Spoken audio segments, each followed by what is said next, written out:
go home, go home, go hard, go hard, go home, go hard, go hard, go home, go hard, go hard, go home. Touchdown like the end zone. When the circle turn to my home, can't get me out of my zone. Go hard, go hard, go home, go home, go hard, go home. Yeah, these championship rings on my hands now. In my head I'm top 10, yeah, that's hands down. You a squad, now you're looking man down. Funny how foes turn to friends now. Drive a race car like a Atari now. Call filling up, I need product again. Treat the business like a playground, might slide on you. Don't me wrong, might slide on you. Do a backflip, cause I'm mad rich. I'm the definition of what that is. Go hard, go home, go home, go hard, go hard, go home, go hard, go hard, go home, go hard, go hard, go home. Touchdown like the end zone. When the circle turn to my home, can't get me out of my zone. Go hard, go hard, go home, go hard, go home. I'm a warrior, I go back to back, then go back to back. If I top the top, then I double back and I'm topping that. Yeah, I beat my own records. Yeah, I gotta get money fetish. Same team, I don't set trip. Never dull, this electric. Went and put the Ricks on my toes. Me and bro, that's the give and go. Stay 100, end zone, end zone. Keep them coming, I know. I won't flood my wrist, no, I'm not dumb like that. No. I just wanna give my mama 100 racks. Go hard, go home, go hard, go hard, go home, go hard, go home, go hard, go home. Touchdown like the end zone. When the circle turn to my home, can't get me out of my zone. Go hard, go home, go hard, go home.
Go hard, or go home. Go hard, or go home. Go hard, or go home. Go hard, or go home. Touchdown like the end zone. When the circle turn to my home, can't get me out of my zone. Go hard, or go home. Go hard, or go home. Yeah, these championship rings on my hands now. In my head I'm top 10, yeah, that's hands down. You a squad, now you're looking man down. Funny how foes turn to friends now. Drive a race car like a Atari now. Call filling up, I need product again. Treat the business like a playground, might slide on you. Don't even roll my slide on you. Do a backflip, cause I'm mad rich. I'm the definition of what that is. Go hard, or go home. Go hard, or go home. Go hard, or go home. Go hard, or go home. Touchdown like the end zone. When the circle turn to my home, can't get me out of my zone. Go hard, or go home. Go hard, or go home. I'm a warrior, I go back to back, then go back to back. If I top the top, then a double back, and I'm topping that. Yeah, I beat my own records. Yeah, I gotta get money fetish. Same team, I don't set trip. Never dull, this electric. Went and put the Ricks on my toes. Me and bro, that's the give and go. Stay 100, end zone, end zone. Keep them coming, I know. I need to flood my wrist, no, I'm not dumb like that. I just wanna give my mama 100 racks. Yes, sir. Go home. Go hard. Go home. Go hard. Go home. Hey.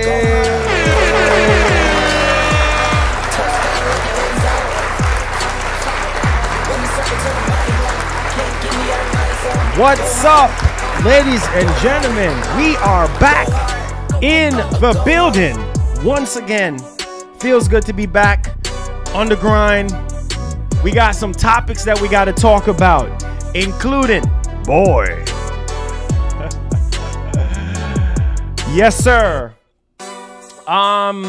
Man, 2022 is like crazy right now. Like it's just, we just what, six days into the new year, like almost a week into the new year.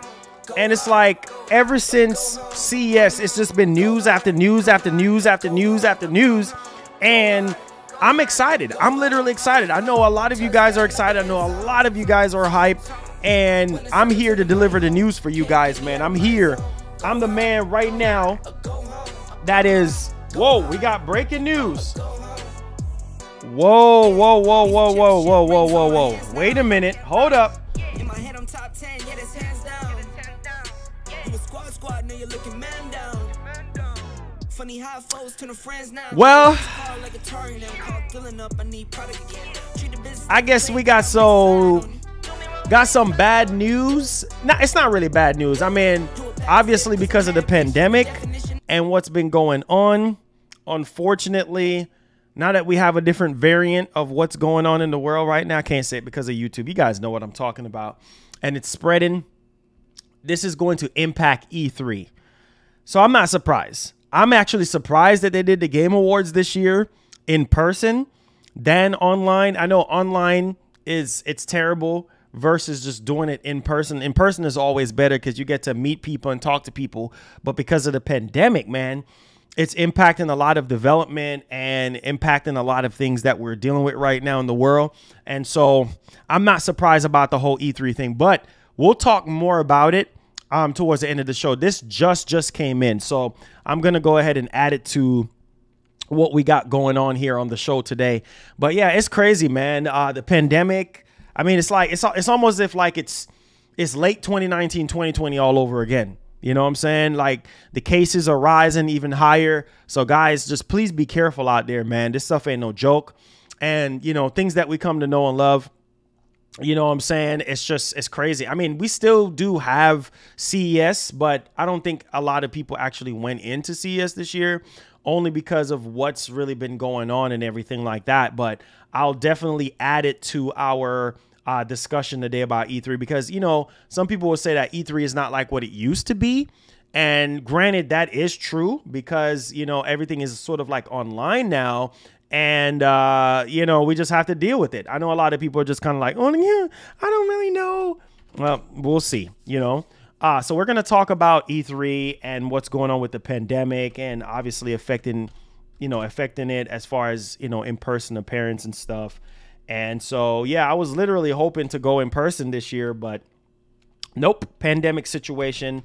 And people's safety is more important than video games, right? So that's the most important part. But yeah, let me know y'all thoughts in just a second here. All right, so we do have some topics that we got to go over. Shouts to everybody, by the way, for coming in today, for joining you boy live. We are live right now. And also we got some topics that we got to dig into pertaining to a lot of different stories here when it comes to PlayStation. We got a few little Xbox stuff here. And, you know, like I said before, this is a great time because we just have to expect the unexpected this year. I know 2022 seems like a perfect year for games, and there's a lot of things that sort of got delayed from last year, even got delayed from 2020 to this new year. You know what I'm saying? So this is like an all-star year for video games, and trust and believe there's going to be some delays. I just hope that it's not titles that we really, really, really want to come out and it's getting pushed even further back. I mean, 2023, I think it's going to be even more insane for next generation consoles, but 2022 is definitely the year. So we're going to talk about PSVR 2, arguably the most impressive piece of tech, you know, for a console that came out of CES. And if you haven't been following what's been going on with PSVR 2, obviously we don't have price, we don't have release date as of yet, but my God, with what Sony is doing with PSVR 2, I know that the install base for PSVR is not as high, you know, because a lot of people, you know, might have motion sickness or whatever the case may be. A lot of people don't like VR, but for the ones who can handle it, this is a good look. You know what I'm saying? The fact that we have, you know, improved technology inside of the helmet itself, inside of the headpiece, that's just amazing. You know what I'm saying? The headpiece vibrates now. Man. They're adding the haptic and the 3D Tempest audio in there, 2000 by 2040 per eye, OLED on the inside of it. I mean, it's a beautiful piece of tech. Everything is connected with one cord, okay? Just one cord, that's it. Obviously I was hoping for them to just do a complete wireless setup, but hey, one cord versus a bunch of cords, like maybe 10 or 15 cords with the original one was just, I know I'm over exaggerating when I say 15 cords, but it was a lot of cords. It was very cumbersome. And if you don't be careful, you could trip over the wires and things like that when you're moving around. And so it's beautiful to see that it's just a one cord design, but I'm thinking it's from the processing unit directly to the PlayStation 5. That's what I'm thinking. And then everything else, like the headset itself and the controllers, are just going to be a complete wireless experience. And can't wait. The controller looks really, really good. And Sony is already working hard with, you know, developers to bring AAA games to PSVR. So definitely a lot of stuff to look forward to when it comes to PSVR. Now, I do want to touch upon a lot of things because, you know, a couple of streams ago, we had a subscriber that really kind of brought up some things, basically raising some concerns about backwards compatibility. And so now, you know, we have some information pertaining to backwards compatibility. And honestly, to be honest with you guys, you know, that's one of the things, that's one of the drawbacks to the PS5. A lot of people was expecting the PS5 to be backwards compatible to 3, 2, and 1, and of course 4, but that was not the case because they had the whole cloud thing going on and everything like that. And so they released it that way. And I think a lot of people was kind of upset. Now people want to know about PSVR 2 with backwards compatibility to the original PSVR, because a lot of people I know missed out on the original PSVR. They wanted to hold off and things of that nature. And then now with the second variant, it's so much more powerful, so much better, and everything that Sony is trying to do. So we do have some backwards compatibility information here, along with shipping information on when they're going to start shipping. So PSVR 2 could be dropping sooner than we are thinking. Maybe it could be a fall thing, but judging from the whole shipping situation here, we'll see how that actually turns out. But we're also going to talk about Hideo Kojima as well and his new AAA game. We're also going to talk about Last of Us Remake. There's a lot of stuff happening in 2022, apparently. So we got Last of Us Remake, and then we also have Factions 2 for 2022. Man, I mean, and this is coming from somebody that's very, very credible in the industry. This guy does not miss at all. If he says something, 9.99 times out of 10 is going to happen because the guy's just very accurate. And that's kind of crazy for actual leaker. Like Tom Henderson, he does not miss. You know what I'm saying? Like I've everything that he says is like it happens. So he must know somebody that's like literally there, you know, working at Sony, like just telling him everything. Like, I don't know. This guy does not miss at all. He's right about the Battlefield stuff. He's right about Call of Duty. I mean, if it was anybody else, I'd be like, but Tom Henderson, yeah, the guy has an insane track record. So we're going to talk about that as well. We're going to talk about this very, very sticky situation here when it comes to Days Gone, okay? And people don't understand when Days Gone first came out, I didn't really like it as much because it was so buggy and glitchy and things like that. Now, the actual core game was not terrible. It was a great game. I eventually fall in love with it even more, played it, enjoyed it, and stuff like that. Played it on PS5. Amazing game. And so we're going to kind of go on the back end side of Days Gone. Obviously, we know Sony kind of rejected the sequel, and yeah, we're going to talk about this for sure. We're also going to talk about some more PS5 sales. I'm pretty sure you guys want to know how the PS5 is doing sales wise. Doesn't matter if it's in the US or in other countries, but we're going to talk about that as well. Now, this next topic that we're going to be talking about, if this is true,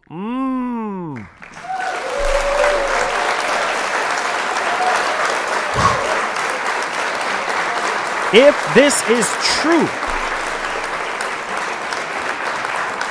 man, PSVR 2 could be your next major purchase, your next major investment in gaming this particular calendar year, because apparently Half-Life Alyx is supposedly coming to PSVR 2. I'm just saying. I've been wanting to get into Half-Life Alyx. I'm telling y'all. I think that Sony is going to be finding a way, some type of way, to be able to incorporate these very good AAA VR titles into PSVR 2. I'm literally hoping that this rumor is true because, wow, if it is, then that's a good look. That's a really, really good look. So we're going to talk about that. We're also going to be talking about Horizon Forbidden West. Now, we obviously know that Horizon Forbidden West comes out next month on the 18th. So there's a lot of trailers. There's a lot of things that's being showcased here. And we're going to talk about that as well. We're also going to talk about a brand new Elder Scrolls tease. We're also going to talk about Bioware. Now, the GM, he actually released some info. We're going to be going over that as well. We're also going to talk about Bungie and what they're apparently doing with their new game and what's going on, yada, yada, yada. We're going to be talking about that. We're also going to talk about Star Wars Jedi Fallen Order 2. Man, we going hard. Ladies and gentlemen, we going hard for 2022. Star Wars Jedi Fallen Order 2. I know that was cringe, but I'm excited. That's one of the best Star Wars games. I'm a Star Wars junkie. It was one of the best Star Wars game that I've played in a very long time. Wow. Shout outs to EA. Okay. Shout outs to EA. You know your boy is with EA as far as on the creator network side of things. And can't wait to get my hands on this game early. Whenever that happens, I cannot wait. I'll be grateful and I'll be thankful to be able to play it on the channel for you guys early and to give you guys nonstop coverage on whenever this actually happens. I'm excited for Star Wars Jedi Fallen Order 2. Great game. One of the best Star Wars game I've ever played. So we're going to talk about that. And we got Couture coming out. We got so much Star Wars stuff happening. And we got Quantic Dream. I mean, it's just so much stuff happening here with Star Wars. It's crazy. We're also going to talk about E3 2022 as well. Like we just got breaking news on that. So appreciate you guys for supporting the show and for making this the premier place. If you want to continue to see the show daily, do me a favor, hit that like button, hit that share button, retweet us out on Twitter. It's Marlon Gaming Nation. Don't be afraid to follow us out on Twitter as well. It definitely does help out with the show. All right, enough with the chit chat. Let's dive into our first story here. Again, shout out to all the sponsors. Shout out to all the roundtable members. Love you guys. Let's get to work, man. We got work to do. So diving into our first story here, ladies and gentlemen, we have to talk about PSVR 2. Okay. Now, Sony at CES 2022, they literally on the 4th, they literally just blew everybody away with the announcement for PSVR 2. Again, no price, no release date, but this definitely day one for me because of the channel. I have to buy that. I have to play it. It's a new piece of tech. You know what I'm saying? I have to have it on the channel so I can review the game, so I can tell you guys how I like it, and it will just add more value to the channel. So let's go ahead here and let's do this right now for PSVR 2 BC, backwards compatibility. So this is going to kind of give us a little bit of hope here because we do need a little bit of hope. We do need to see what's going on as far as, you know, when it comes down to this backwards compatibility situation, because I do know that a lot of you guys want that, right? So PSVR 2 backwards compatibility, Sony has nothing to announce right now, but check this out. It could simply mean that it's going to be backwards compatible. Now, speaking with the actual spokesperson, okay, Stefan Totillo, he said that the format holder right now has nothing further to announce at the moment regarding to this potential hardware. So at least I know this is nothing to go off of, but at least it gives us a little bit of a ray of hope when it comes to backwards compatibility. Obviously, they're not going to talk about PSVR 2 right now on price, release date, because Sony likes to save things like that for their own event. We already know this already. We've been talking about this and experiencing Sony for a very long time, for over 20 years. We know how Sony works. They're going to have their own event so that their own fan base can get all the juicy details when it comes to, you know, this new piece of tech, this new hardware, the games, the price, the release date, how things work, and how things are going to look, and a little bit more detail. So I do strongly believe that PSVR 2 is going to be backwards compatible to the original PSVR. I mean, why not? Considering that a lot of people kind of missed out on some of the good games. Now, Blood and Truth was one of my favorite games from the original PSVR. Obviously, there were some other good titles on PSVR, the original PSVR, like the Iron Man game was actually pretty good. It made me felt like I was Iron Man, like I was up in the air, flying and things of that nature with the Move controllers and everything like that. But I would say for sure that there was some decent titles that was on PlayStation VR, the original PlayStation VR. Even playing Resident Evil 7 in VR, I mean, I was freaking terrified. I even had my dad on this channel play on there, and let's just say it was just crazy, right? And I know some people are going to bring up, oh, we believe in generations. Yeah, I know. I mean, we're going to beat that down to nothing, but I know. Trust me, I know. So we'll see. We'll see what happens, obviously, once we get, you know, further into the life cycle of this particular item here.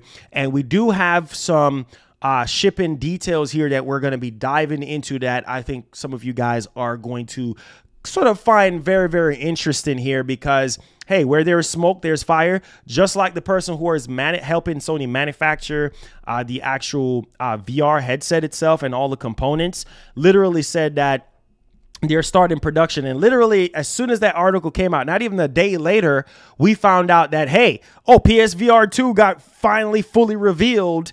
And we started learning about the first game, which is Horizon Call to the Mountain, which actually looks pretty good.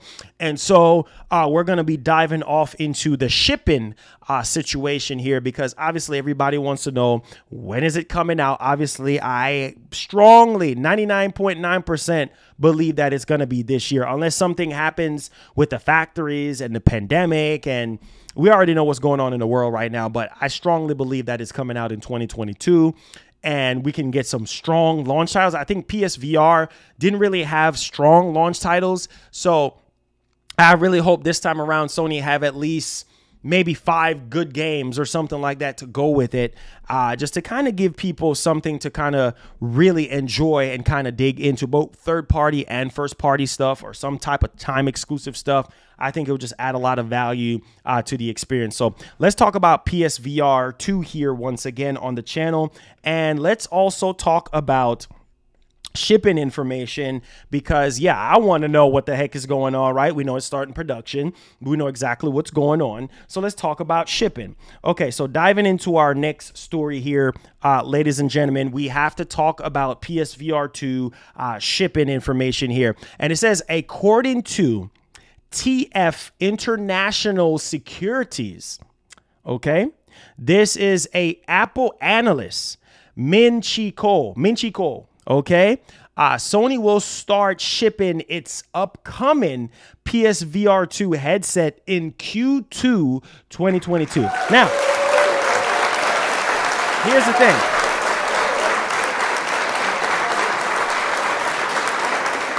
thing. Now, Min-Chi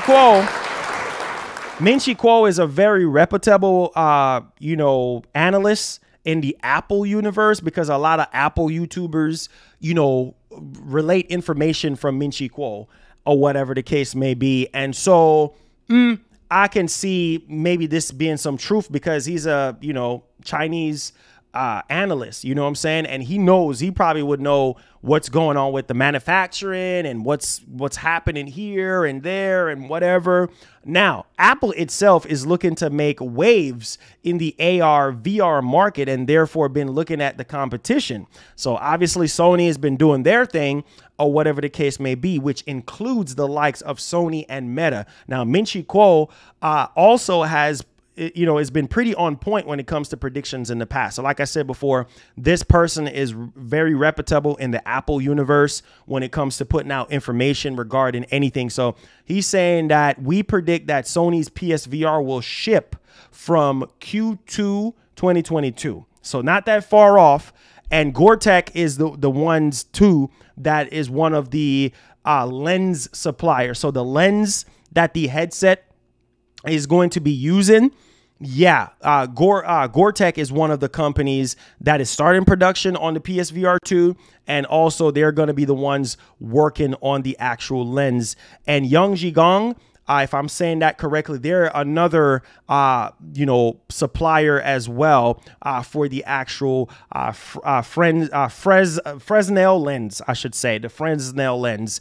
They're working on that. So yeah, we'll see what happens. I do believe that we're going to get a standalone sort of, PSVR state of play or PSVR showcase. Let's say showcase, not state of play, but showcase, like its own showcase happening sometime, maybe in March, or if it's Q2, then it should be really, really soon, right? We should get sort of like an event, basically going over, how this is going to work, how it's going to hook up to the PS5, showing off some more games, show some more on Horizon for the VR experience and everything like that. And so we'll see what actually happens on that particular situation. So let me know what you guys thinking. Q2 2022 is what we are expecting, what this analyst Min-Chi Ko is predicting here for Sony to be shipping out this PSVR 2 headset and the controllers and everything. And also to add this too, this is going to be sold out, because from what we heard from Gore-Tex, the people that are going to help mass produce the headset and everything, they're saying that they're going to only be able to mass produce 1 to 2 million units. That's not a lot, guys. I'm sorry. That's not a lot. That is not a lot to go around. So just be on the lookout. Whenever this thing goes up for pre-order, you better make sure you're on the PlayStation Store. I mean, the PlayStation, what do you call it again? The PlayStation website or whatever. You guys know what I'm talking about. I think it's called the PlayStation Store, right? I forgot already. But you go on there and you buy stuff through PlayStation and you get your stuff. Make sure you guys are ready, because 1 to 2 million units is not going to be enough. Considering that the PS5 is already, what, pushing 15, 16 million units sold. I'm telling you right now, it's not going to be enough to go around. I'm going to tell y'all that right now. So y'all better make sure y'all get ready. All right, so that's it for the whole PSVR 2 situation. So we're going to dive right off into our next situation here, which is with Hideo Kojima and his new AAA game. And anytime you hear Kojima Direct, thank you so much. PlayStation Direct, that's what it's called. Yeah, I've trust me, I forgot about it from 2020 because I have no reason. I already got my PS5, so I don't have no reason to go on PlayStation Direct. That's why I forgot what it was called. I knew it was called something Direct, but I just didn't remember the name. But appreciate you guys for hooking me up, man. All right, so let's dive right off into the next story here. Let's talk about Hideo Kojima. And obviously, he has multiple projects in the works. I mean, we already know, according to, what's his name? Norman Reedus. Norman Reedus said they actually green-litted. You know, it's happening. Days Gone. Not Days Gone. Death Stranding 2. I have Days Gone in my head to talk about. But, yeah. I love Days Gone, by the way. Days Gone kind of grew up me. But Death Stranding 2 is in the works, apparently. And it's happening. But there are some other titles that are in the works that is actually coming out here. And we just have to talk about it here. So, Kojima. Yeah, man, I love Hideo Kojima. I love his games over the years and everything. And so we're going to dive right off into our next story here. Do me a favor, guys. Hit the like button, hit the share button if you are enjoying the show today. So diving into it here, Hideo Kojima is working on a AAA game that everyone will say they want to play. Whoa. Hey, hold up. Marlon, you got something to say? I got something to say, y'all. I got something to say. You know, hold on, let me drink to that. Listen, the situation is here. I like the way how Hideo Kojima put that. And it's funny because he's the king of trolls. You can't take Kojima serious, right? But it's kind of funny. You get the irony, because a lot of people did not like Death Stranding.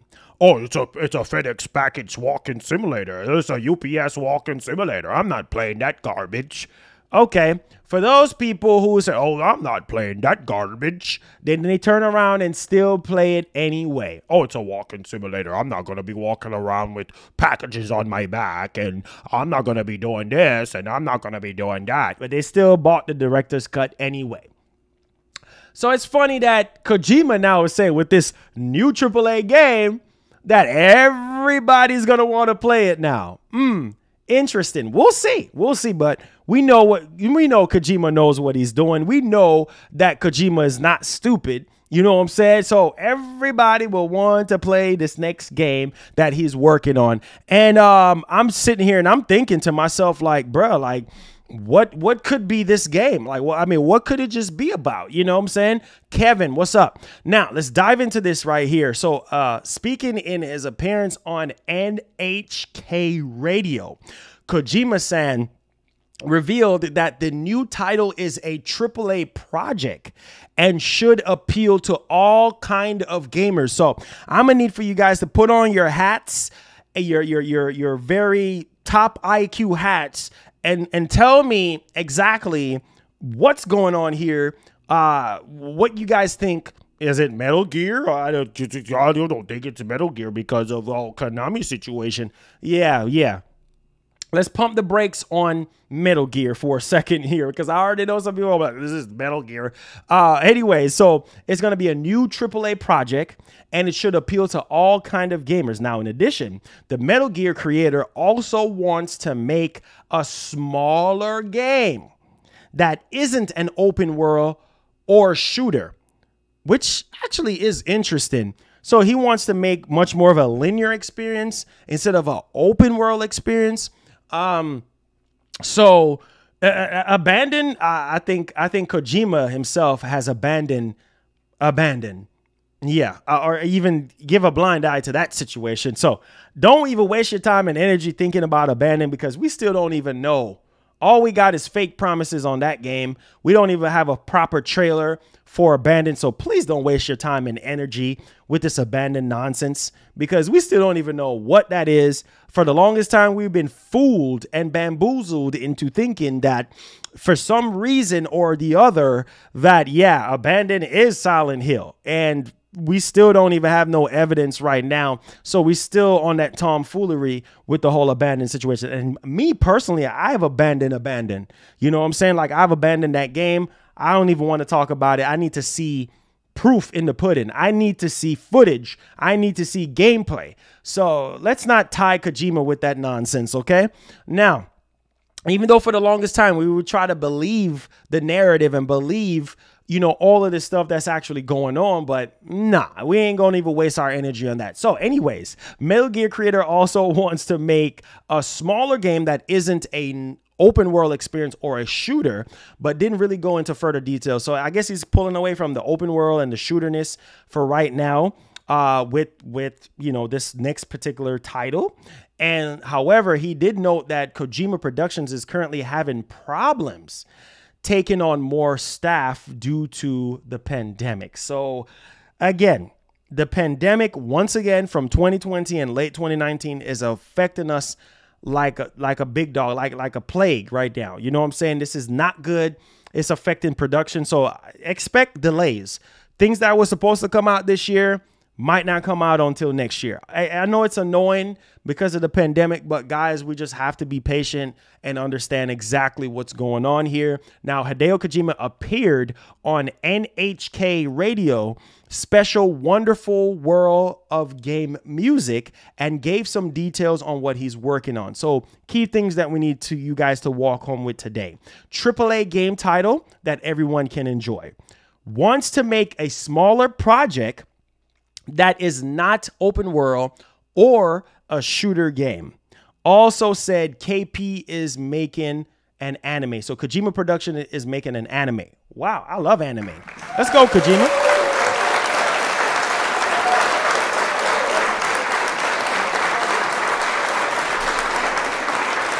All right. Make sure you guys hit the like button. Let's see if we can get 200 likes on the stream. I know we could do it. If you want to see this stream continue on every single day, simple, it's free. Hit the like button. If you're brand new to the channel, click that subscribe button. Turn on that notification bell. It helps us out tremendously.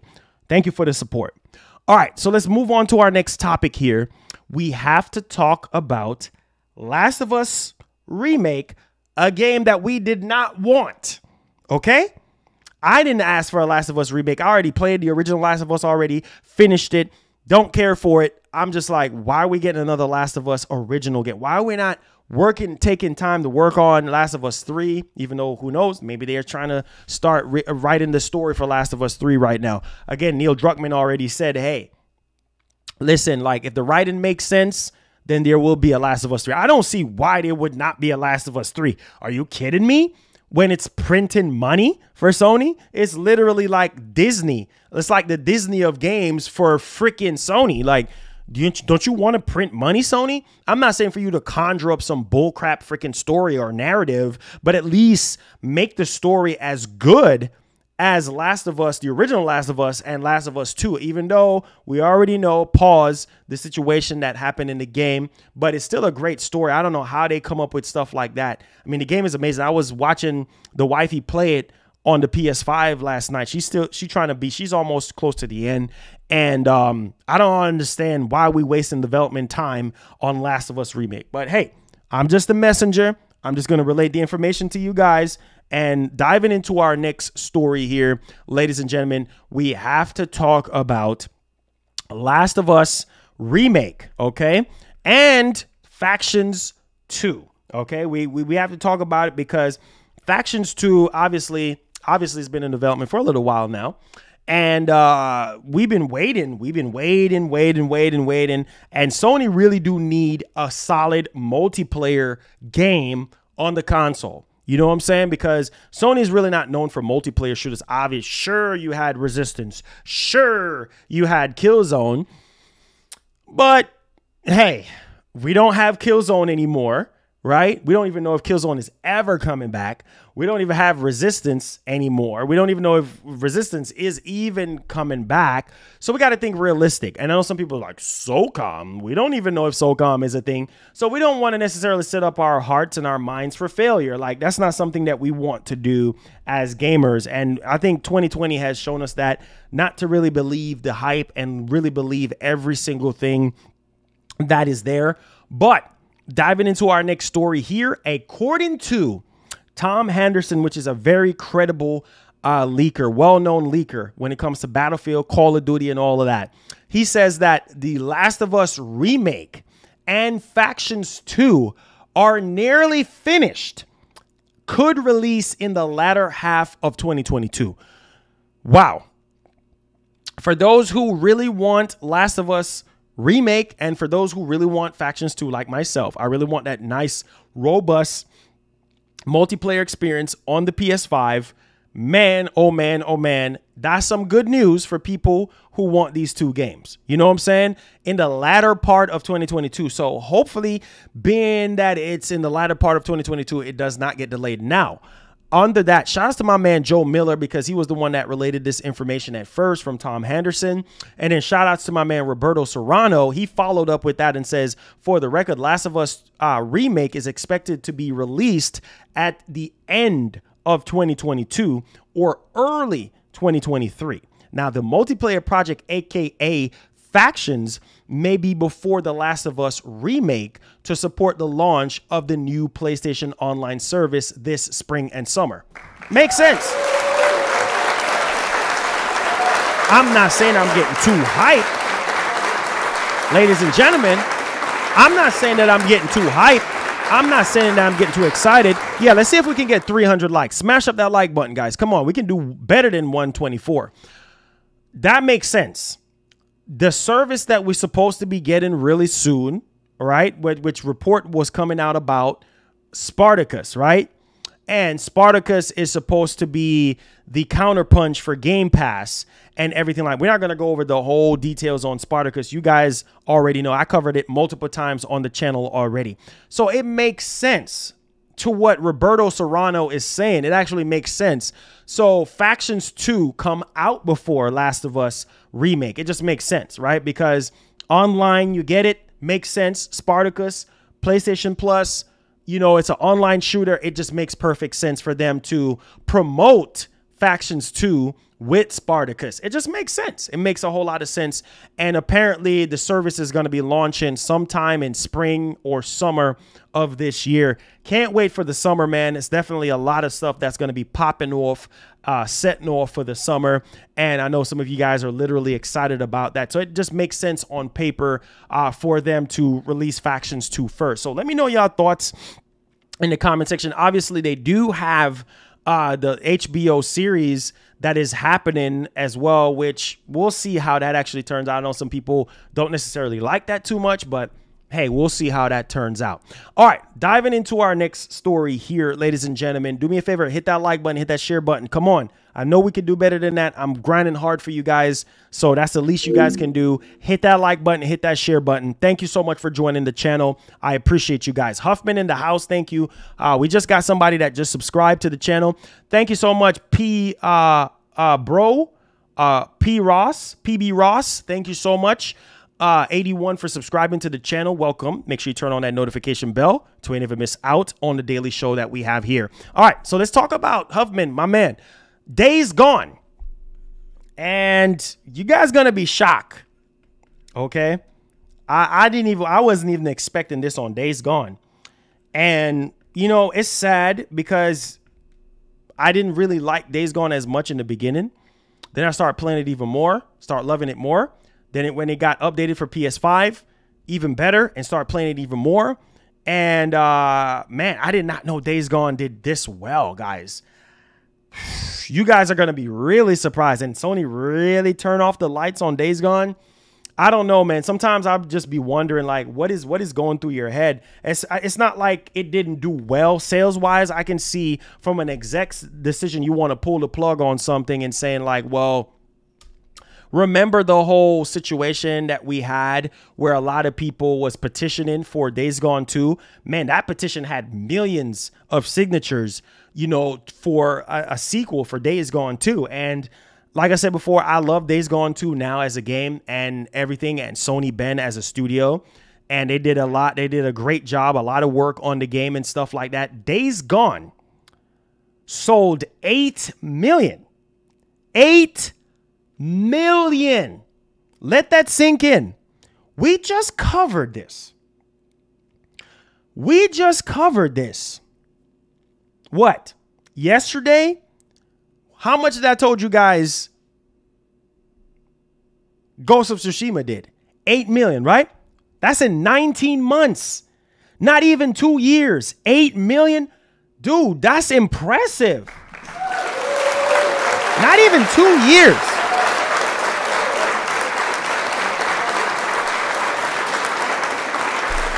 That's a shame. Come on, Sony. That's a shame. 8 million. 8 million in 19 months. It obviously outsold Ghost of Tsushima. Like 8 million in 19 months. That's really impressive. Some games in even a year don't even sell half of what Days Gone did. This is the type of stuff that I don't understand. Like, why cancel this game? And it's selling this good. And wait.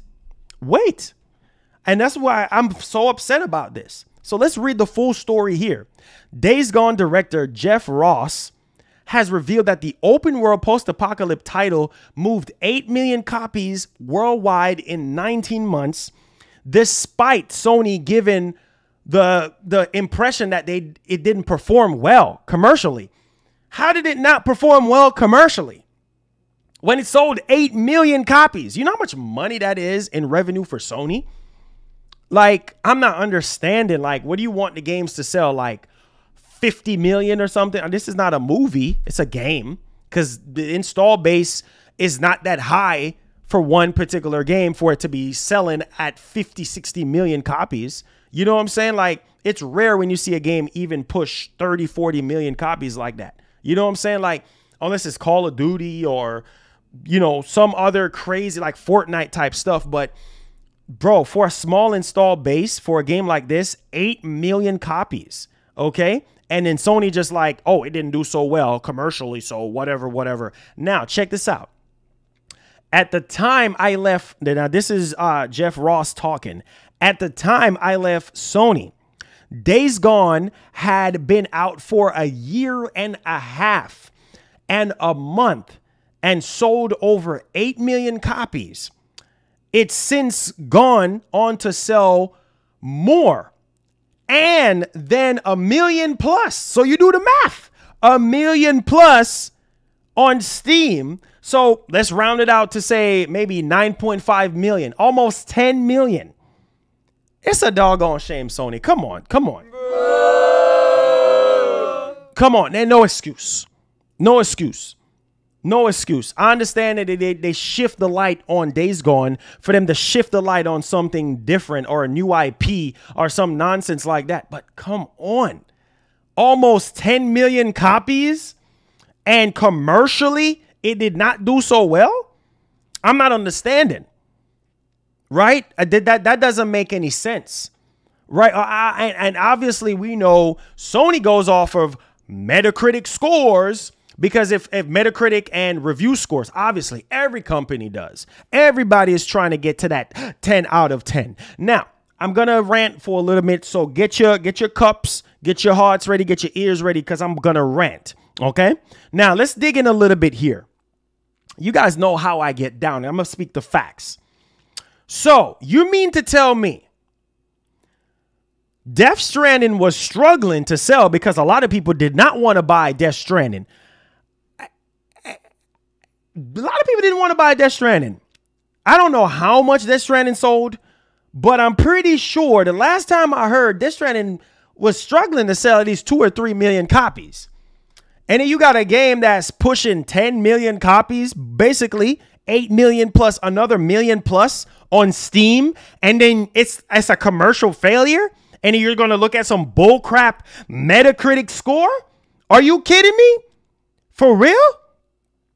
And here's the reason why a lot of companies look at Metacritic score and pay reviewers to review the game under the table. Here is why. Because a lot of people don't have minds for themselves. A lot of people don't want to buy the game for themselves because they get so lackadaisical on reviewers, right? They get so, oh, I'm going to see what IGN says. Oh, I'm going to see what Skill 'em Up says. Oh, I'm going to see what the Rat Brat is playing. Instead of making up your own doggone mind based off on everything that's being released on trailers and gameplay and everything. It's a proven fact that if a game does not get 10 out of 10, you're not gonna buy it. That's facts. I'm not asking you as a journalist for the past 15 years. Believe me, I've seen it, okay? A lot of people ain't buying games if it ain't getting no 10 out of 10, if it ain't getting at least a 9 or an 8, maybe minimum 8. People ain't buying no 7 out of 10 game. 7 out of 10 is not bad, but that's how the people's minds work. That's how a lot of gamers' mind work. They ain't got a brain to think for themselves. They don't have a brain to think for themselves. So guess what? These corporations got to use your brain for you, right? Some of them, you remember the history with God of War, right? With IGN, what's his name? Chris Roper lied on that God of War 3 review. Boop, got fired, right? Guess what? It's a train reaction. Whoa. Jeff Gerstmann situation. Y'all remember that? When this man was trying to be brutally honest, I'm telling you, my track record goes deep. Y'all think I'm just some little fly-by-night person, right?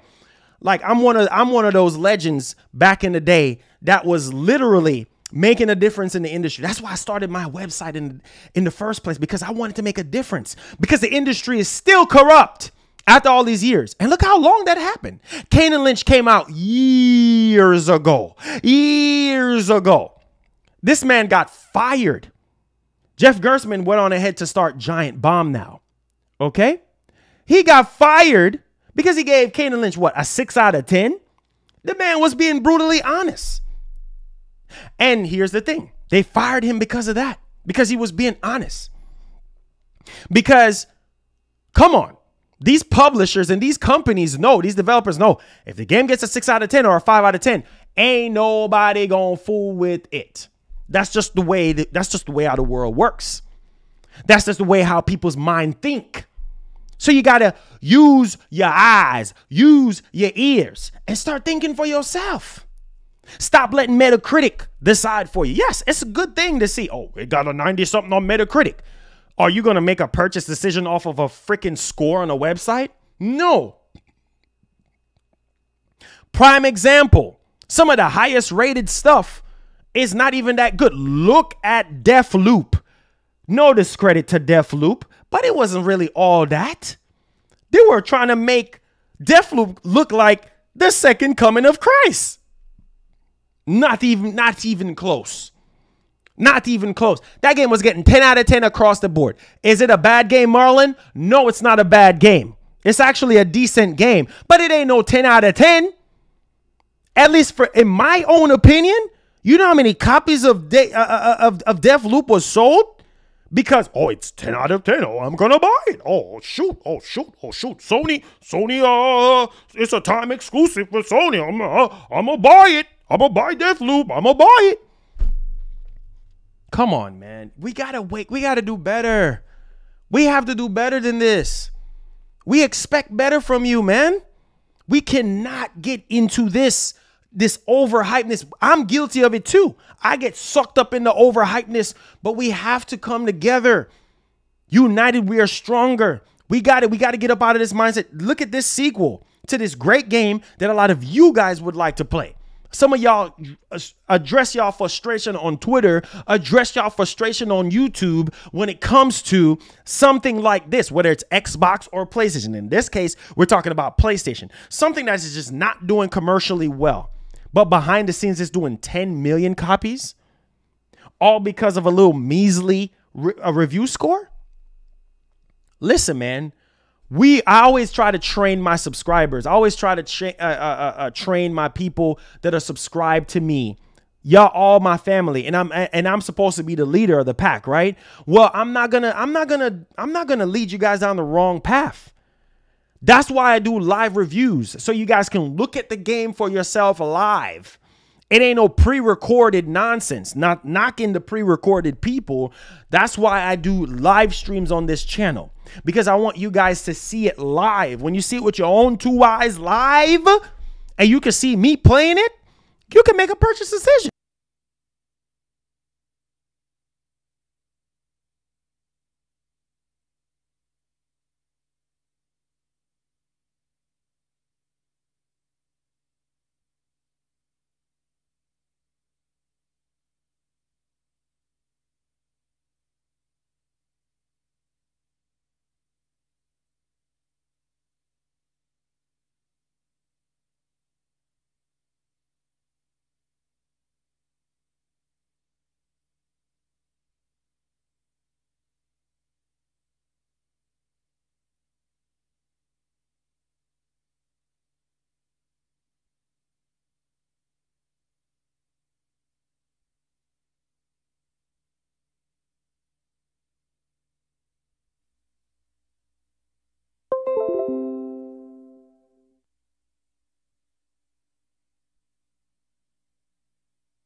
Boy, we're swimming in cash.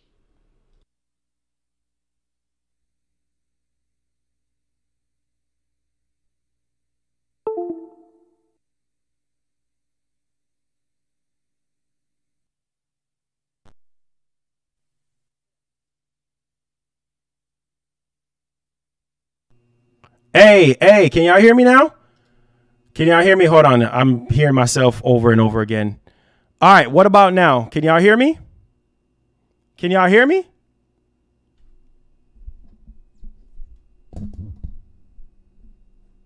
Yeah. Nix, I got you. Am I good? Can y'all hear me? Can y'all hear me? Are we good? Are we plugged in? Are we good? All right. Cool. Are we no echo? We good? All right. Cool. All right, cool. My bad. I'm sitting over here preaching the gospel, and everything just, I don't know, just plugged out. I guess my hand was touching on the wire or something like that. My bad, y'all. My bad. So back to what I was saying. So, you know, it's like I'm trying to train you guys into thinking like we don't have to go on what somebody else is saying about a game, like a journalist or somebody like that. We don't have to do that. We can make up our minds for ourselves and decide, hey, we want this. Remember the situation that happened with Days Gone? GameStop was doing a promotion where you buy Days Gone, you got 48 hours. If you don't like Days Gone, guess what? You can return it, right?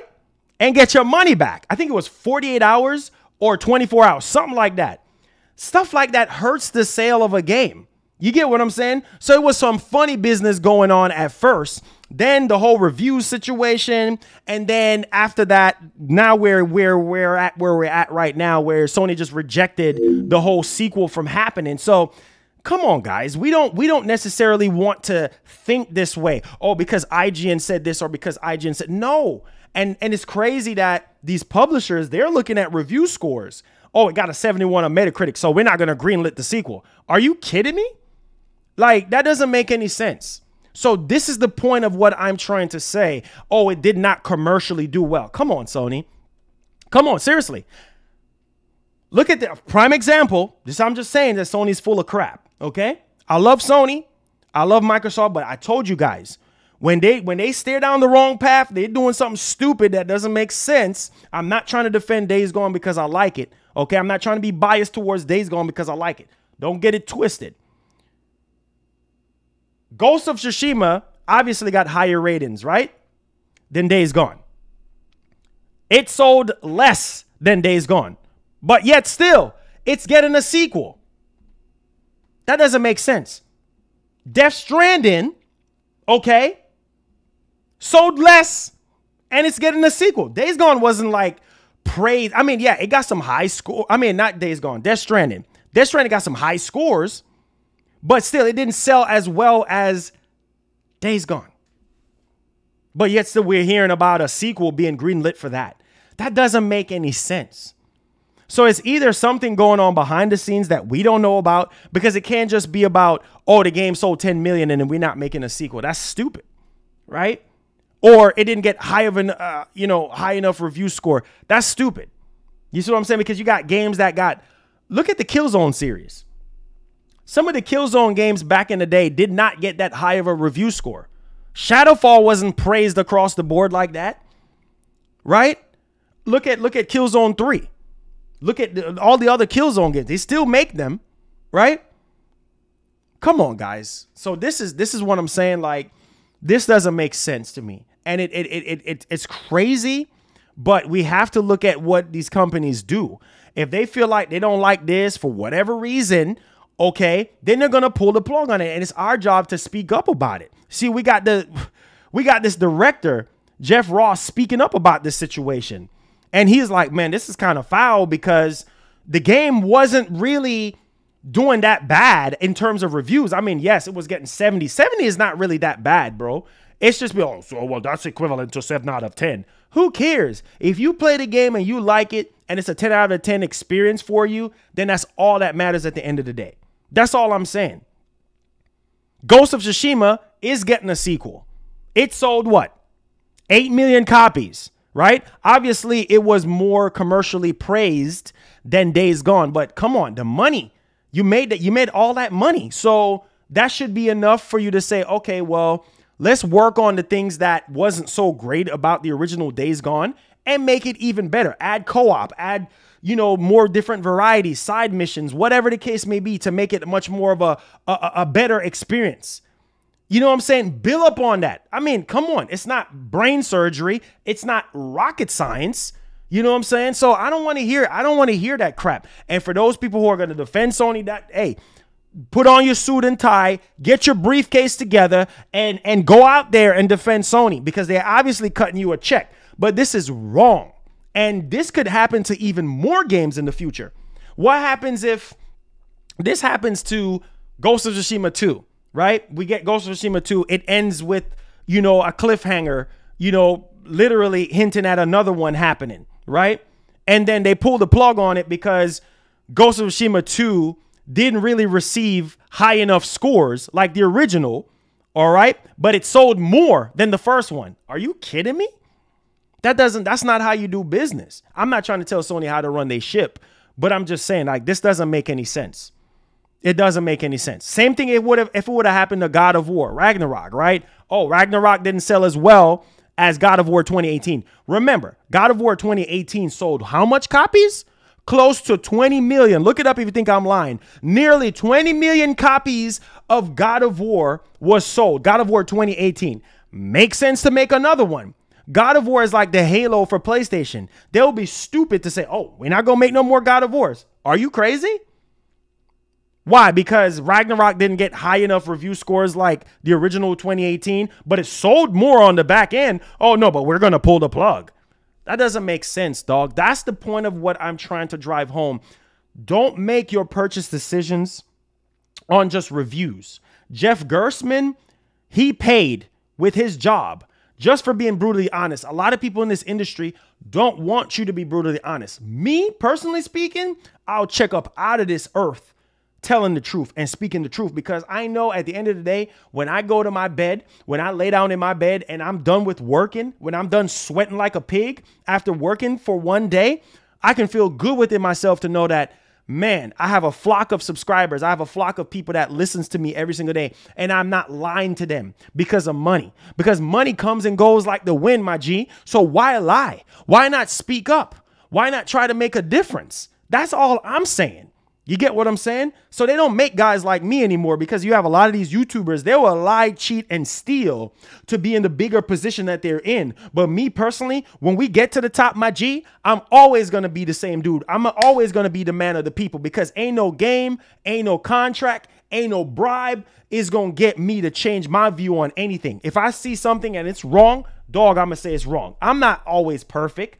I own up to my mistakes as a man. But at the end of the day, when you're wrong, you're wrong.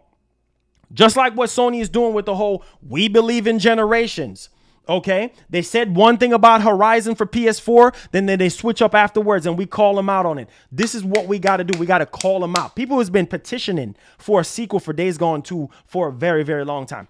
Seem like it's falling on deaf ears, because Sony's just like, nah, we just not going to do it. And it's unfair. And it just shows you that it's shady.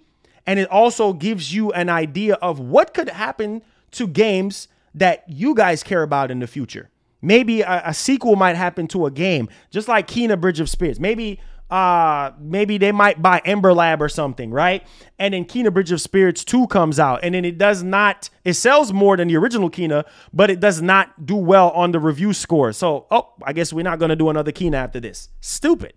But you know why? Because the lower the review scores, the less it's going to impact sales. That's not true to some extent.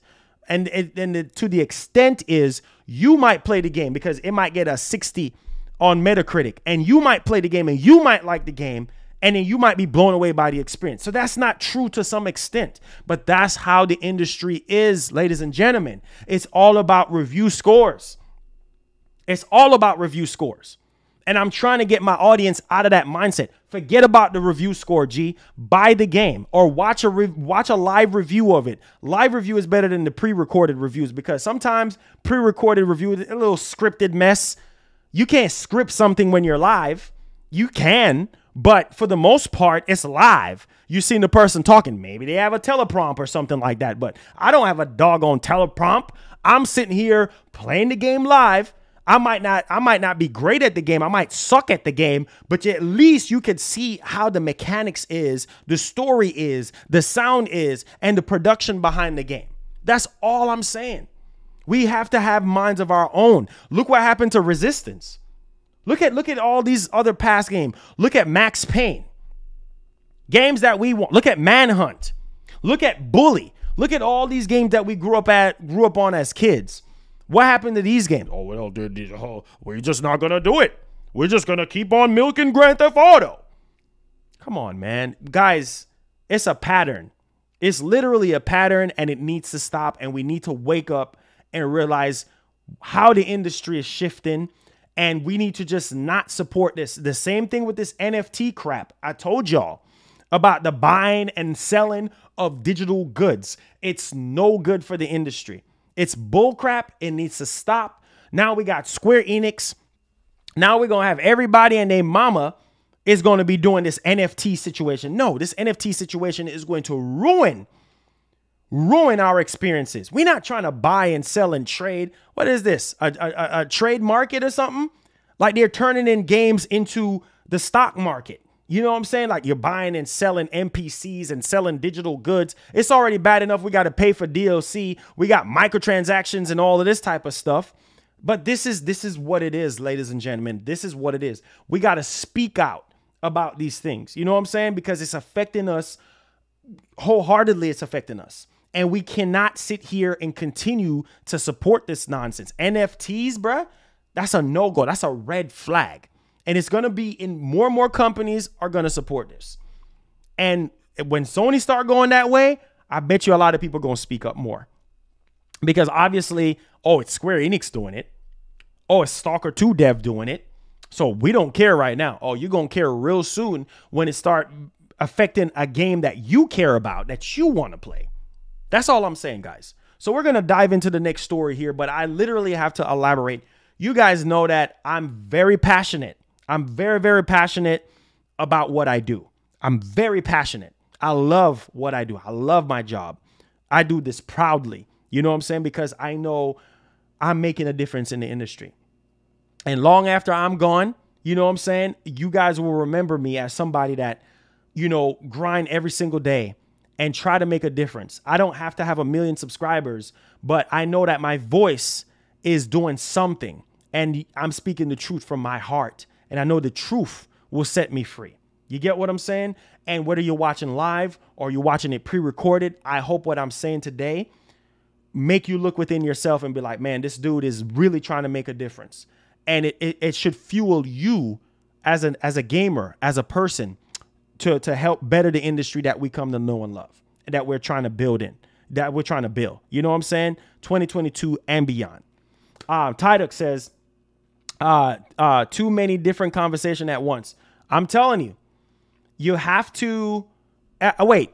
Am I not having no sound? Okay. Are you guys hearing me? Are you guys hearing me? Is everything still good? I'm trying to stay away from my wire. Seem like I have a little wire issue that's going on, but again, make sure you guys are hearing me. Let me know if y'all hearing me or not. Okay, I appreciate y'all. All right, so diving into our next story here. Let me know if you guys are not hearing me or not, and everything like that. Are you guys hearing me? Are we good? Are we good? All right, cool. All right, so let's dive into the next story here. We have to talk about the PS5 and Tidux. I'm going to save your story for tomorrow, okay? Because we have a jam-packed show as it is already. But Tidux, if you're still in here, my G, I have your story for tomorrow. The story that you just tweeted out today, I'm going to save it for tomorrow so we can talk about it on tomorrow's show. Because we do have a jam-packed show today. And I appreciate you, my G. Much love to you, but I'm going to hold on to that story for tomorrow so that we could kind of spread out the content and things of that nature. All right. So he said we can hear you. Okay, I don't know why people are saying, oh, we can't hear you. We can't hear you. And I'm seeing the leveler going up on the side of the thing right now. All right, so let's talk about these PS5 sales real quickly here, guys. And we do have more work to do. So I just wanted to elaborate. You guys know I'm very passionate about what I do. I love what I do. And I love you guys. You know what I'm saying? All of y'all. I love y'all. Wherever you guys are. I love you guys from the bottom of my heart. I do. Now, PS5 sold 10 times as many Xbox X and S units. 10 times as many Xbox X and S units in Japan. Wow. That is pretty impressive. That is really impressive. I mean, once again, with what's going on right now with the PS5 and everything like that, how it's been hard to get, right? It's really, really hard to get one. And I think a lot of people are really like struggling right now, you know, to find one. So that is a big problem. But yeah, so that's really incredible. And also right now, according to the latest data from Famitsu, Sony's PS5 enjoyed a bumper first year in Japan, now selling 942,798 units throughout 2021. Unbelievable. Wow. I mean, good God Almighty. That is really good, considering a lot of people been saying, well, oh, the PS5 is not doing so well in Japan. I don't know about that one. It seems as though that everything's been going crazy. Everything's been going right. I don't know why my audio is not playing out here, but man, that's really good. That's really, really good. Obviously, I am happy. I am excited that we are at least getting that, and things are actually going really good. And so while the Nintendo Switch was the dominant platform in Japan last year, selling a whopping 5.3 million units in the country, PS5 still put in a solid performance amidst the whole stock shortage and vastly eclipsed Microsoft's efforts in Japan. So in fact, the Series X and S struggled so much last year that even the PS4 managed to outsell it by just over 8,000 units. So obviously Microsoft is still struggling, you know, in the Japanese market and things of that nature. And so I think that they're going to be stronger now because of all these studios they have. They just need more RPGs, which I know that they're working on. And so, but this is really impressive on Sony's side. I mean, obviously, the irony is that Sony is from Japan. But yeah, this is good that this is actually happening. Okay, so let me know y'all thoughts in the comment section. I think my boy said to check something here. Let's see here. Let's see here what we got here. Let's see here. Yes, Tidux, I see your story. I'm going to save it for tomorrow. As the cost of Jeff for that game.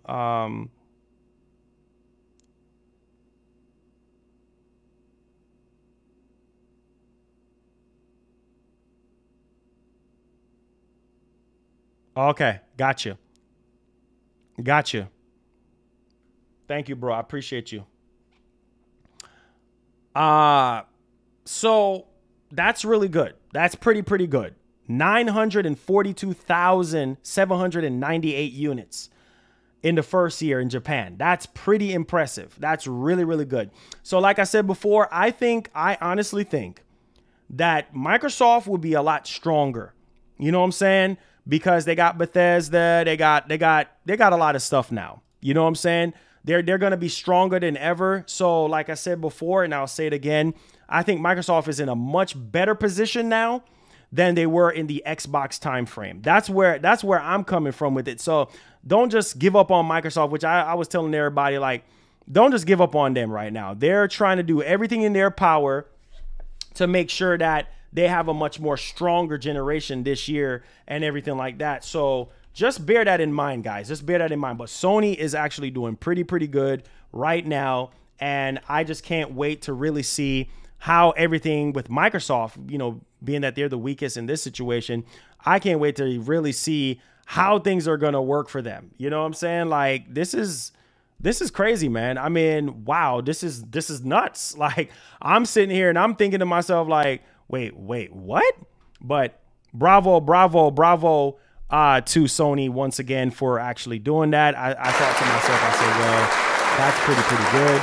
You know, that's actually happening. All right, so let's dive into our next story here, ladies and gentlemen. We have to talk about Half-Life Alyx, okay? So Half-Life Alyx is what we're going to talk about next year. And let's just say if this is true, with the power and the capabilities of PSVR 2, man, this is crazy because we want to see AAA games like Half-Life Alyx, you know, and Horizon, the new Horizon game, Call to the Mountains or whatever. We want to see stuff like that happen. You know what I'm saying? And so let's talk about this, because if this rumor is true, man, this is a good look. This is really a good look. And I think some of you guys will probably play Half-Life Alyx on PSVR 2. You know what I'm saying? Versus, you know, playing it on PC and everything like that. But I'm just saying, like, this is a good look. Either way you look at it, if this really happens, yeah, this is going to drive some sales for PSVR 2, because there's a lot of people that love Half-Life and everything like that. And considering that we heard reports of Sony saying, well, they're trying to work with, you know, third party, you know, developers. They're trying to work with developers to bring AAA experiences to PSVR 2. That's pretty good. So rumor has it that Half-Life Alyx is coming to PSVR 2.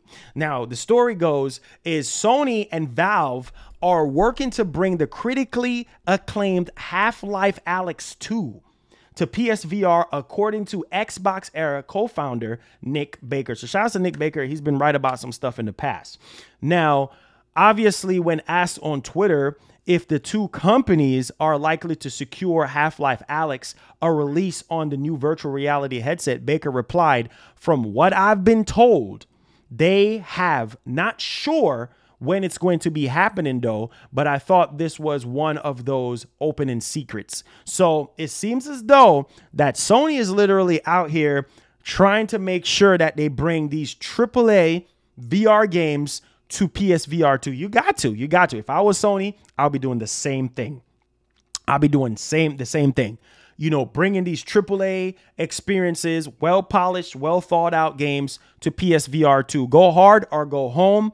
I think that's literally the mantra for Sony and Microsoft this year. Go hard or go home. Pack up your lunch kits, pack up your little briefcase, and get out of here. If you're really not going to fight, if you're really not going to get in the nitty-gritty, because it's literally going to be a dogfight, you know, from this year onward with Sony and Microsoft. So let me know your thoughts in the comment section down below when it comes to Half-Life Alyx making its way to, you guys already know what I'm saying, PSVR 2, which I know some of you guys are hyped. All right, so let's dive into our next story here. Horizon. We have to talk about Horizon here, okay? So Horizon Forbidden West, okay? We have to talk about it because obviously, I know I'm on the rails here, but obviously Horizon Forbidden West situation, can't wait, because it's going to be the best looking game on the PlayStation console, the PS5. And obviously on PS4, it's going to look great too as well. If you know, because PS4s are still selling. You know why PS4s are still selling? You know why everything has got to be cross-gen? Because, hey, PS4 has the largest install base for Sony right now, and people can't get their hands on a PS5, so they're buying PS4s to play these AAA games. And so let's watch this new trailer here for Horizon Forbidden West, a Tribes trailer here that, you know, for PS4 and for PS5. And I want you guys to kind of sort of take a look at this here, because we do expect nothing but the best for this game. I mean, we're obviously moving a little bit forward here. And so let me drag this over here for you guys, and let's pull this up on screen. Here we go. All right, so let me do this. I know we have a black screen, so let me do the window cap. Let me know if you guys are going to actually hear the audio, because I do have an issue going on right now where I can't even hear the audio. So let me know if you guys can actually hear the audio. Here is the actual trailer. Let me make it big for you guys. And there we go. We have everything set up, and voila. All right, let me know if you guys can actually hear the audio.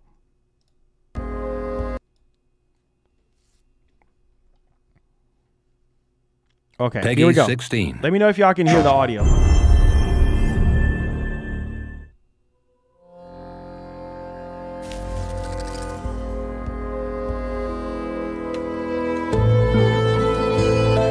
At the eastern edge of the Sundom. Oh, there we go. Now I can hear it now. Stake their claims on the frontier. Oh! Tinkers. Wait, that looks good. Hold on. I wasn't even looking. Oh my God. Woo! Look at this. Oh my God, let me turn my fan on.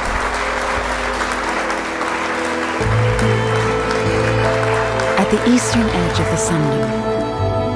Captured on PS5? Stake their claims. What? What? Hold on, let me take off my shirt. What? Oh my God. Oh my God. Hold on. What the? Hold on, bro. What? Hold on, bro. Do y'all see the water, bro? Do y'all see the water? Hold on. Go back. Let's go back. Captured on PS. Look at this character model. Edge of the Sundom. Bruh. The Oseram. Stake their claims on the frontier. Bro, the water looks clean. Tinkers.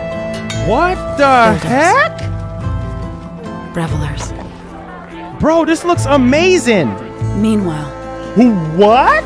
The Karja guard their border, afraid of what lies beyond. In the Forbidden West.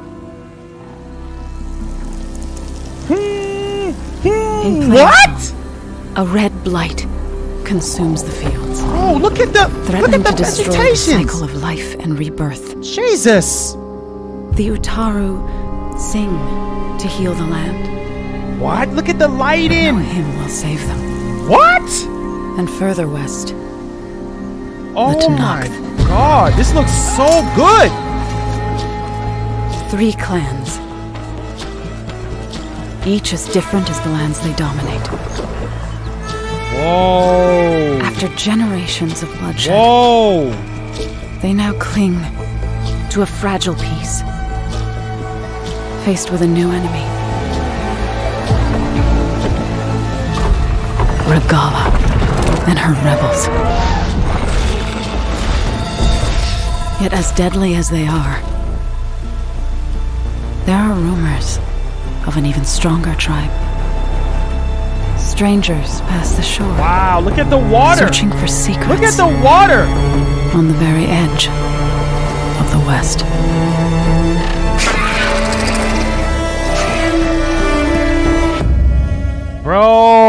Bro. Y'all see this? Bruh. Look at, yo. Look at the lighting. Yo, I can't. Bro, look at the lighting, bruh. Bruh, look at the lighting. Look at the lighting, bro. Like, this is crazy. Look at the water, like, bruh. This is, oh my God, bro. I can't, man. I can't. This is captured on PS5. So this is the PS5 version that they're showing. I can't wait, bruh. Bro, it looks insane. It looks insane. Wow, dude. Wow. Pre-order now. The character models look even better. I got to watch this again. I'm sorry. I got to watch this again. 16. That's why I say, man, this is a cross-generation title? So I say, can't hate on cross-gen games, guys. Both Sony and Microsoft are doing it big, bruh. Look at this game, bruh. At the eastern edge of the Sundom, the Oseram stake their claims on the frontier. My God, dude. This looks so freaking good. Thinkers, builders, Wow, revelers. man. Meanwhile, the Karja guard their border, afraid of what lies beyond. Wow, dude. In Look the at, Forbidden just West. look at this, man. Look at this, man. In Plainsong, a red blight Hey, consumes the fields, Eli, I got you, bro. threatening to I got some destroy the cycle timestamps. of I got life you. and rebirth. Bro, look at this, man. The Utaru sing to heal the land. I can't, bro. But Look no at the human lighting. Look at the save ray them. tracing, the lighting, bro. And further west, the Tenakth. 3 clans, Oh my God. The skin texture, Each the as attention different to as the lands they detail dominate. is literally insane. The After snow, generations of all of that bloodshed, just looks impressive. I mean, it they now does. cling to a fragile peace, What in the faced with a world? new enemy. Look at the lighting. What? And her rebels. Whoa. What? Look at the light rays from the machine's eyes. What? Bro, do you see the light rays? Do y'all see this? What is this? Do y'all see the light rays from their eyes on the freaking ground? What? Regala. What? Yet as deadly as they are, Oh my God. there are rumors of an even stronger tribe. Strangers pass the shore, searching for secrets on the very edge of the West.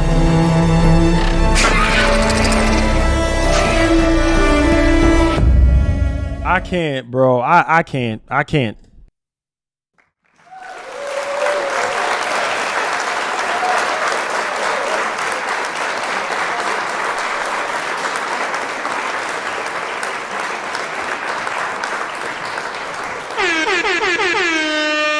Listen, man. Listen. That's why I say we already know what Sony is capable of.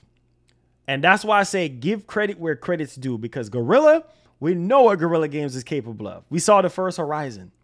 Now we got Horizon 2 getting ready to drop. We got Ninja Theory out here. You know what I'm saying? Like, this is beautiful. This is the best looking open world game that I've ever seen in a long time. The fact that we're sitting here right now and just even thinking, right, before Hellblade 2 was even shown, Horizon was the best looking game out. And well, not out, but that we have ever seen.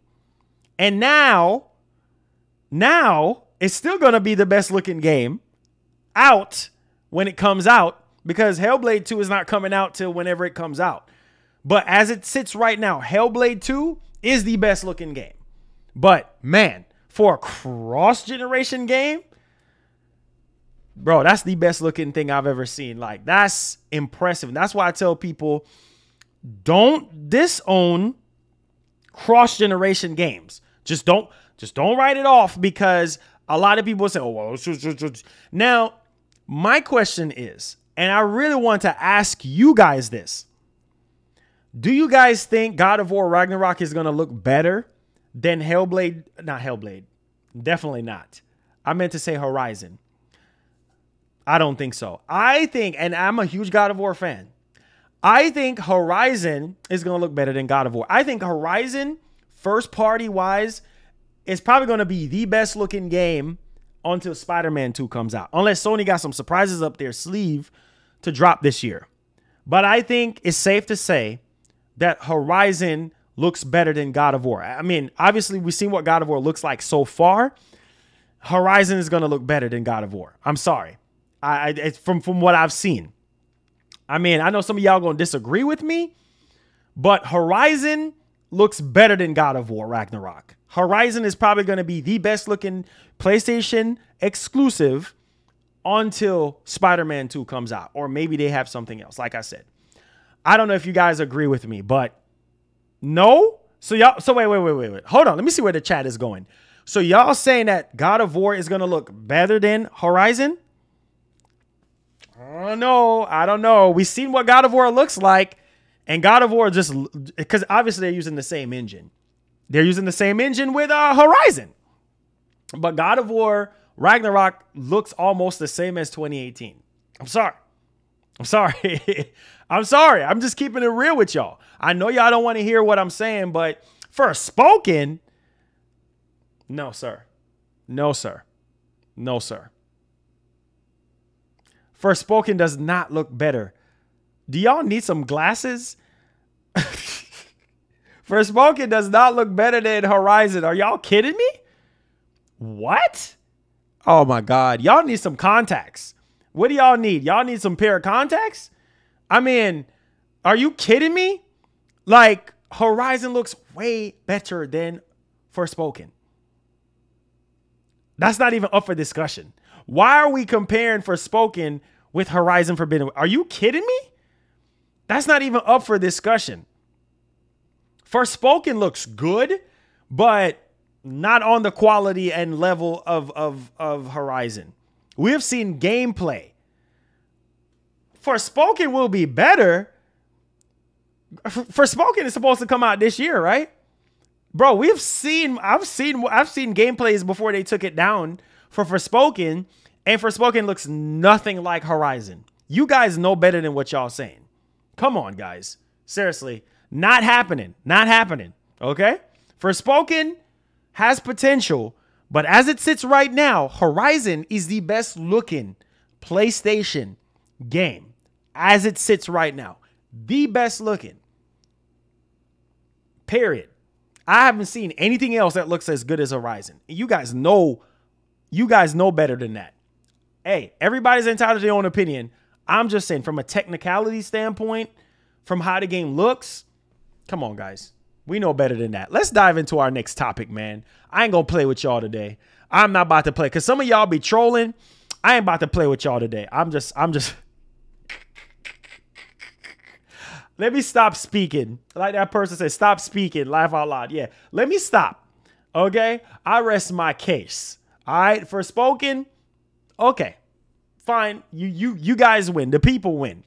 Let's dive into our next topic here. Let's talk about this brand new Elder Scrolls situation here for people who, I guess, really care about Elder Scrolls. I played Elder Scrolls on 360, things of that nature.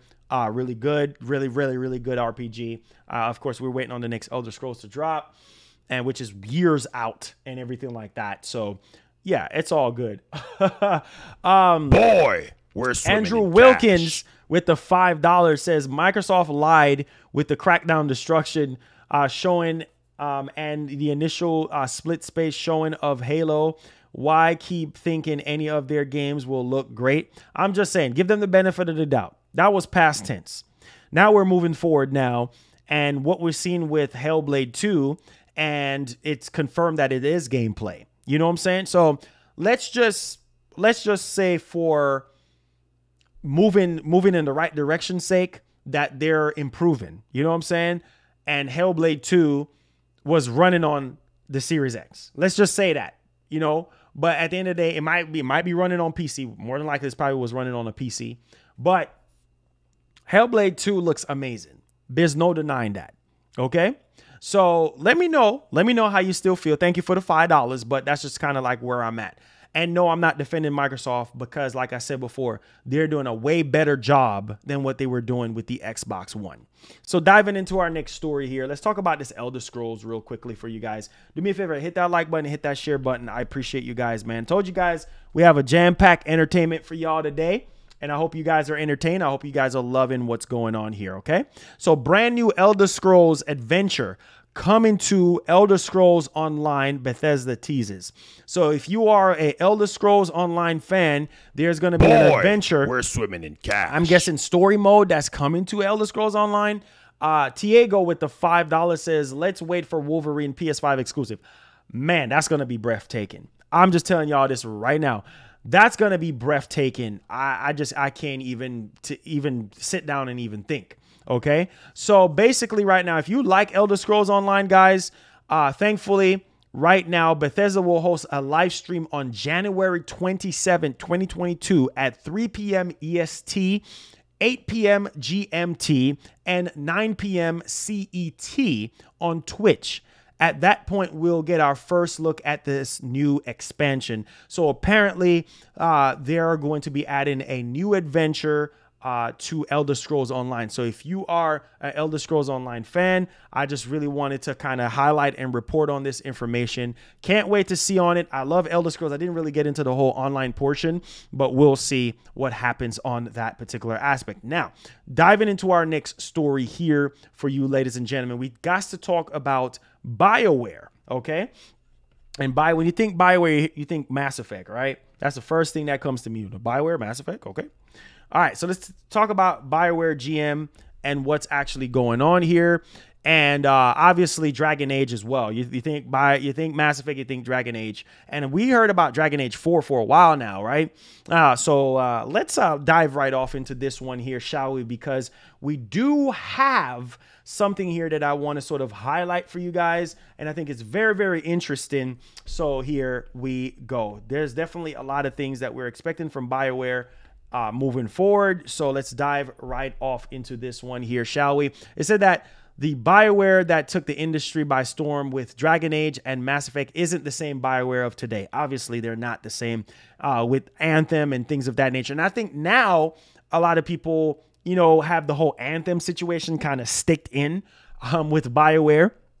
But nevertheless, let's talk about it. So new general manager Gary McKay wrote as much to fans in a statement published on Bioware's website. He focuses on what last year has been like while he's taken over. Now, what's the state of the studio amidst of the pandemic and, of course, future plans? Now, we already know about Mass Effect Legendary Edition releasing sometime this week for Game Pass and everything like that. We already got that out the way. Okay, so you guys can understand what's going on. Now, as far as any updates on the upcoming Mass Effect and Dragon Age games, McKay had this to say. And of course, we remain hard at work on the next iterations of Dragon Age and Mass Effect. Now, he did say that I'm seeing some incredible work from both teams.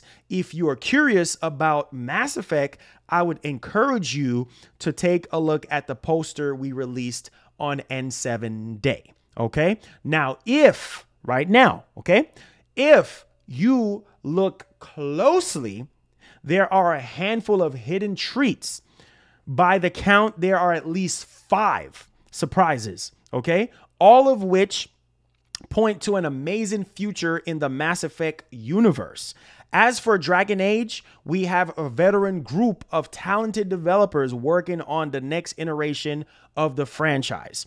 All right. And he said, the last thing he said was, we are focused on a single player experience that is built on choices that matter. So that's interesting. That's pretty good.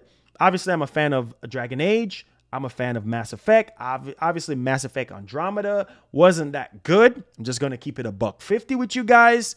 And obviously, some people got mixed bag feelings on Mass Effect Legendary Edition. So we really have to be honest and kind of dialed in and locked in with this particular aspect. So hopefully that kind of gives you guys a little bit of hope. And so we could get a little bit of clarification here.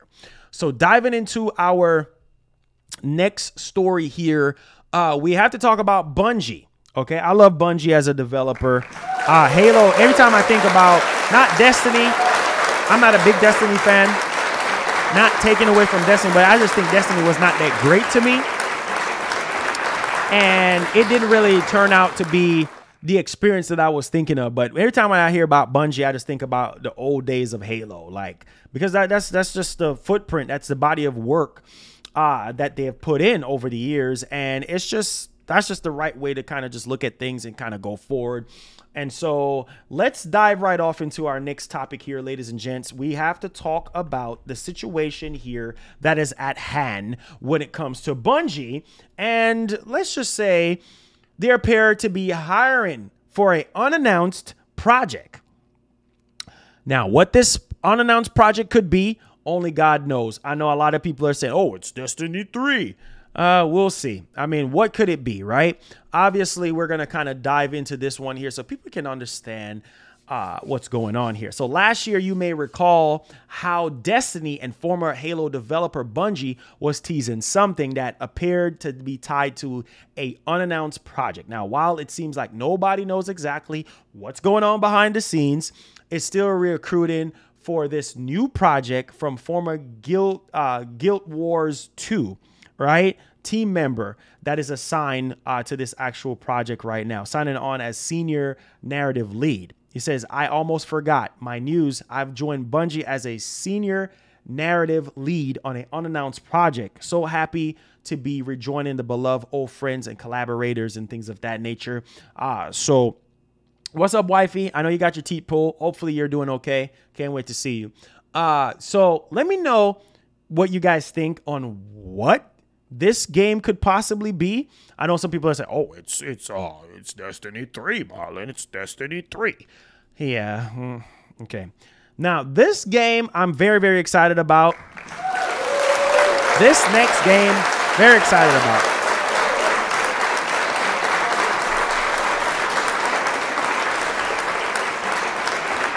Star Wars Jedi Fallen Order. Let's go, man. If you didn't play Jedi Fallen Order, I highly, highly, highly recommend. I think it's on Game Pass, right? I played it on the 1X. I played it on the Series X. Beautiful game. Beautiful game. You know what I'm saying? Beautiful game. You know, so I don't see no hype in the chat for Jedi Fallen Order 2. I don't know what's going on with you guys, but I'm going to need for y'all to get hype for Jedi Fallen Order 2. Maybe you're not a Star Wars fan, but I know a lot of you guys are. All right.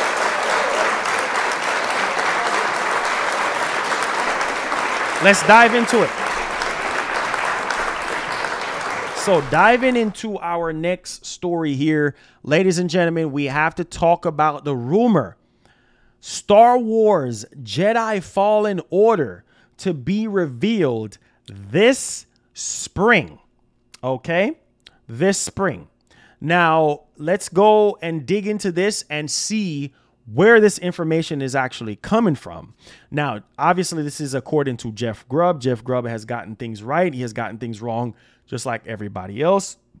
And we're just going to dive into this one here. Now, in a recent Giant Bomb video, Grubb tells players that we can expect a reveal sometime before E3, potentially in May. So potentially in May, he's saying that we can get Jedi Fallen Order 2 reveal.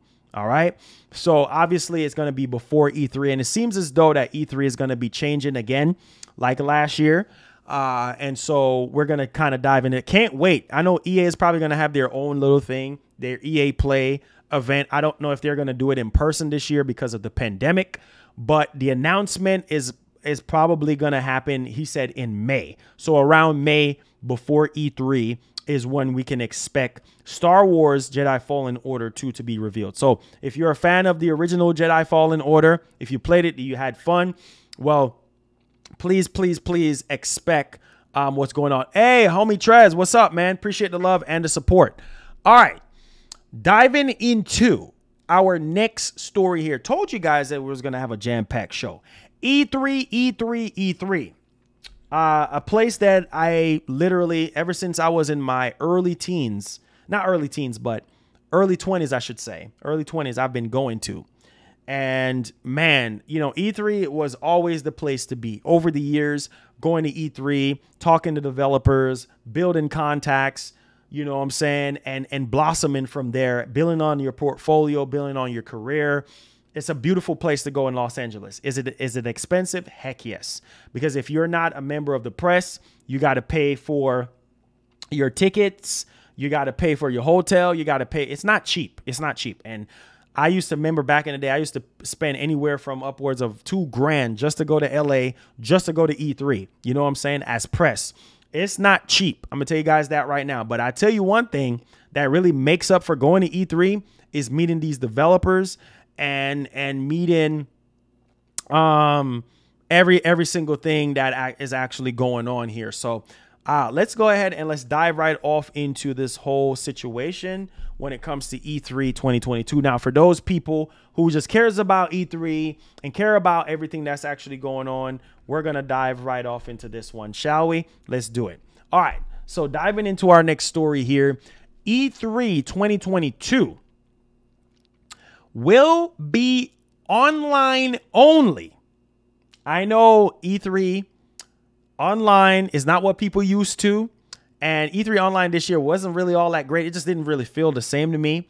But it's going to be online only due to the ongoing pandemic. I know this sucks. This sucks really bad. But hey, people's health is more important than anything else. And it says, due to the ongoing health risks surrounding the pandemic and its potential impact on the safety of exhibitors and attendees, E3 will not be held in person in 2022. Now, the ESA said in a statement to GamesBeat, we are nonetheless excited about the future of E3 and look forward to announcing more details soon. So again, E3, no more in person right now because of the pandemic. And it sucks. It sucks. I know it sucks because obviously, like I said, as somebody that's been going to E3 for years, it sucks. It sucks really bad because, you know, in person is always better. That's why I tell people, stay safe out there. I know the pandemic is still on. Wear your mask. You know what I'm saying? Do the necessary precautions, man, because it's affecting everything that we are enjoying. You know, it's affecting our lives in so many different ways. We have lost so many people to this pandemic. And in what we're in what, 2 more years now, almost 3 years, and we still dealing with this mess. And it's affecting our pride and joy when it comes to video games. And obviously I knew this was going to happen because now we got a new variant now. It's just like every month, every 6-7 months, we have a new variant springing up. So it don't seem like I'm praying to God that we get over this, but it just seemed like we're never going to get out of it, you know, and it sucks. It sucks. Yeah, everything still has to be online and everything like that. It sucks really, really bad.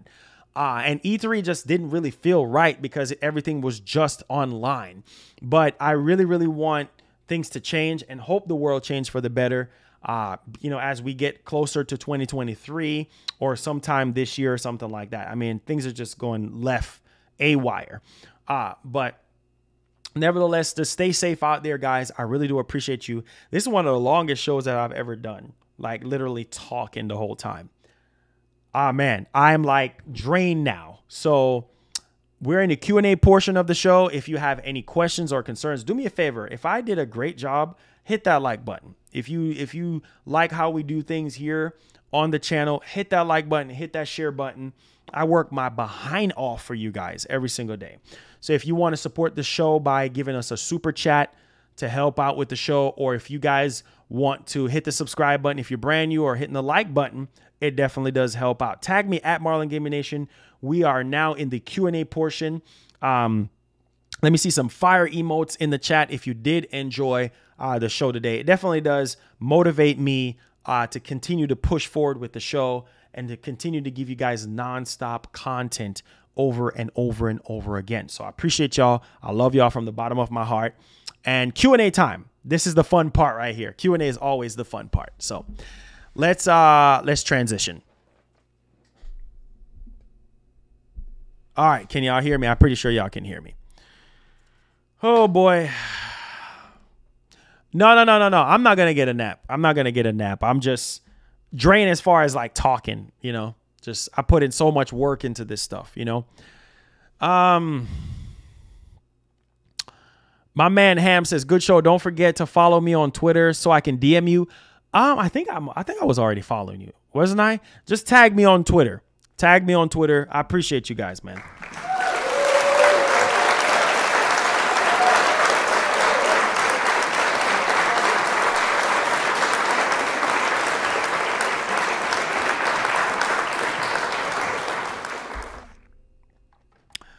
All right. Oh, yeah. They pull your teeth out. Yeah, I know you need to take a nap. Well, babes, when you get home, just take a nap. You know, just take a nap, love. Anything you need, I got you. Anything you need, I got you. You know we got you. Let's see here. Questions are rolling in. Hive Busters looks better than Horizon Forbidden West. I don't know, man. Hive Busters looks incredible, but I don't know. I know how it is when you get your teeth pulled, man. It's a pain. It's a pain that you don't want, you know. Dwayne Washington, I appreciate you, my G. He says, did anyone notice that WB official Twitter account comment on Xbox posts about Ubisoft did before Ubisoft announcement? Nah. What's this on? What's this on here? I'm always getting tagged with stuff. What's this on here? Oh, okay. So, Summer Game Fest returns. I expected that. If, you know, E3 and all that, I expected that. Appreciate you, Matthias.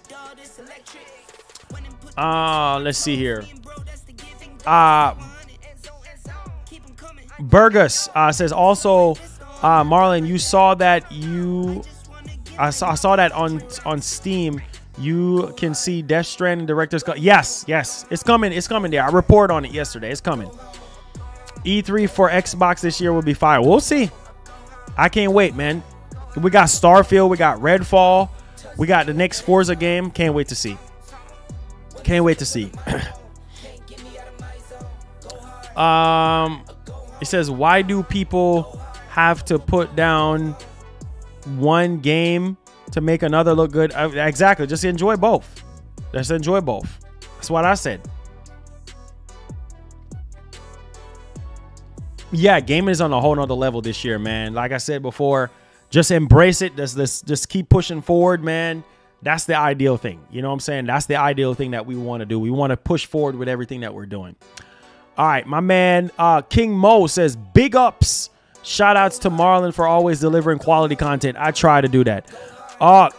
Twitter nuke incoming. What kind of Twitter nuke, man? What kind of Twitter nuke? What kind of Twitter nuke do we have? Matter of fact, I haven't even ring out tactical nuke. Let's ring out the tactical nuke. Tactical nuke incoming! I haven't ringed out tactical nuke in a long time. So let's ring it out. Let's ring it out. Let's ring it out.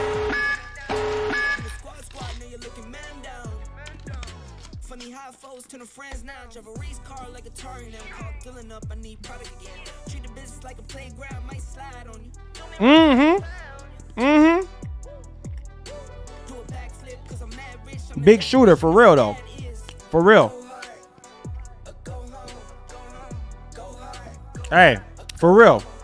I understand how you feel.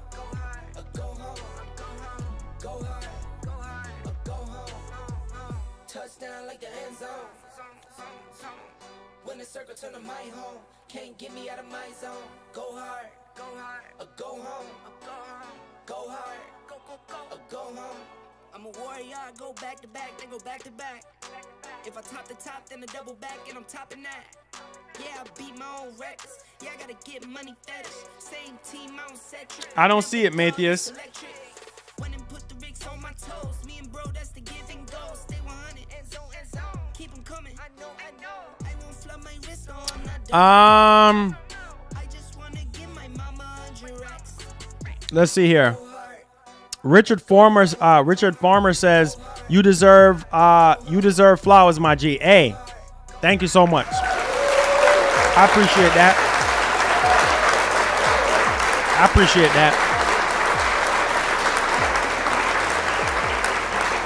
Nah, man, it's PlayStation. It's just some different colors for the PlayStation symbols. That's all. I saw blue, man. Okay, I see it now. Yup. I see it. I talked about it, Matthias. Jedi Fallen Order sequel will be announced this year. Yep, I talked about it. Just talked about it. You must have not hear me when I was talking about it. Just finished talking about it. At 1 hour and 49 minutes, I talked about it. No, I meant to say 1 hour and 46 minutes. I talked about it. Jedi Fallen Order 2, according to Jeff Grubb. Yep. Brandon Johnson says best content, straight fire, Marlon. Thank you. This joint go hard. Yeah, it does. It does. Go hard. I wonder where's the beat for this. Hold on. I'm pretty sure they have a beat for this. Hold on. Let me see. In my head, I'm top 10. Yeah, that's hands down. You a squad, now you're looking man down. Hold on, let me see. Go hard. I need product again. Treat the business like a playground, might slide on you.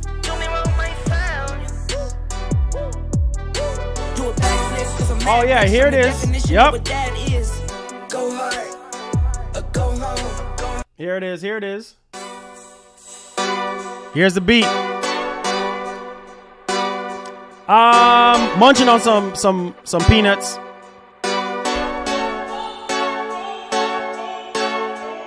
Go hard, go home, go hard, go home, go hard, go home, go hard, go hard, go hard, go hard, go hard, go home, go hard, go home, go hard, go home, go hard, go hard, go hard, go hard.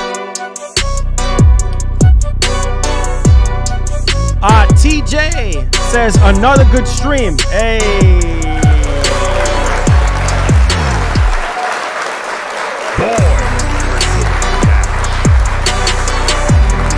Google Eyes with the $2. Cool. What's up, man? Hey, thank you so much for the support, man. Go home. Go hard. Go home. I think, wait, let me see.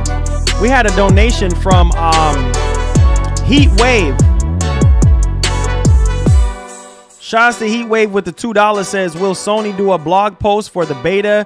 Yes, of course. The next big update. Yes, that's what they always do. So thank you so much for that $2 as well.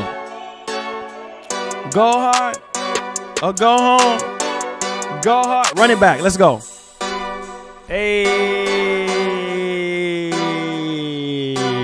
We might go Jamaican on this one. Yo. We might go Jamaican on this one. Go hard or go home. Go hard or go home. Go hard. Go home. Hey, hey, hey. Yo, me I go hard. Me I go home. We used to yam sardines for dinner, no. Me used to call my girl pon the Nokia 310. Understand, boys, we going straight to the end. Flow is so cold, they call me my Jamaican. Sipping on the champagne, I'm a beef patty man. Coming through with another one, test me son. You already know we smoke up that ganja, yo. Coming with another one, going hard, son. Hard in the paint, hotter than the sun. Hotter than a black pepper. Where the cat cut his picture. Coming in the Hellcat with the 797 on the dash, 220 on the dash. Zoom, zoom, and I pass. Cross, cross, and I pass. Understand this what we do. Understand we chop and screw. Chopping and screwing it kids that get this big money like Rick Ross. I'm a boss. I ain't cutting no loss. I'm like Sim Thug, Boss Hog from the South. Understand, take my name out your mouth, cause I rep the NJ. Cause I do things my way, cause I'm here to stay. And I'm never under the ground, I'm not decaying. I'm steady going, cause my feet is on the sand. Maybe quicksand, call me the Caribbean man. Cause I'm fried some jerk chicken, man. You know what time it is, we Irie, man. Hey, go hard, go home. Go hard, hey, go home, hey, go hard, hey, go home, hey, hey, hey. Yeah.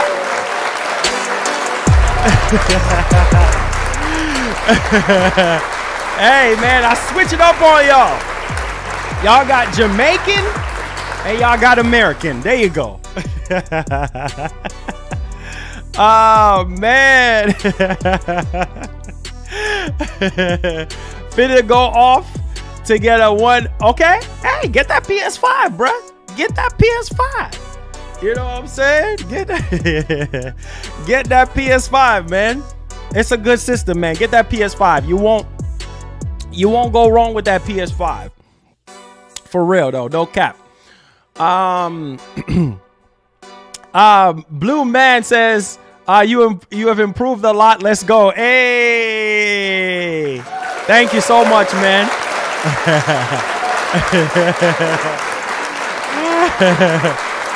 yeah.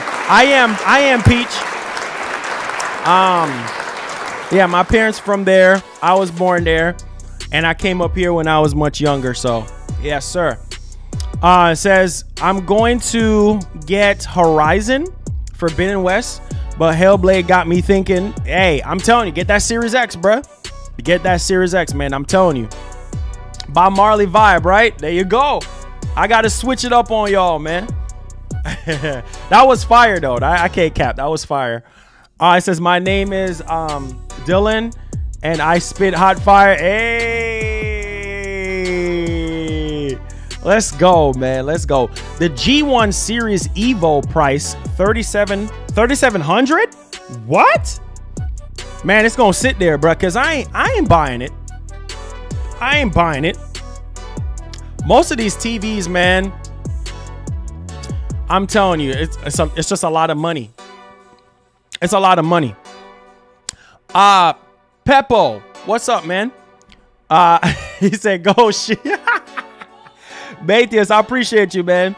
There's no big money hope for you. Says 1 month and 16 days to Horizon. Yes, sir. Thank you so much. Yes, sir. Yes, sir.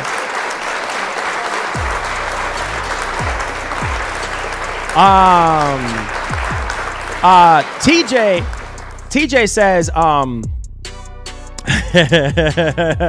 TJ says Marlon would it says Marlon, who would you see in a stand-up concert? Stand-up concert? You mean music wise? Man, honestly, I would like to see The Weeknd or NF. I like The Weeknd. Weeknd kind of give me a Michael Jackson vibe. You know what I'm saying? Like especially with that song. What's that song called? Blinding Lights. I love that song so much. For real though, no cap. I really like that song. So he gives me Michael Jackson vibes, and I love Michael Jackson. So I guess The Weeknd and NF. Like rapping wise, NF is the person that I'm actually listening to the most. Like kind of getting a little bit of flavor and things of that nature. Kind of off of, but yeah. Hey, Roberto! What? Roberto? Oh man, what's up, man? Roberto Serrano, what's up, my G? Man, my man, what's up, Sean? My man Roberto has entered the building. What's up, Roberto? Man, I've covered some stuff from you the other day. I've covered the beta for the PS5, the next update, apparently. I covered that. And I talked about some other stuff from you as well. Like 2 or 3 stories from you, man. And plus the whole situation with Last of Us Remake. I did give you some credit today, man. So shout out to my boy Roberto Serrano for coming through, man.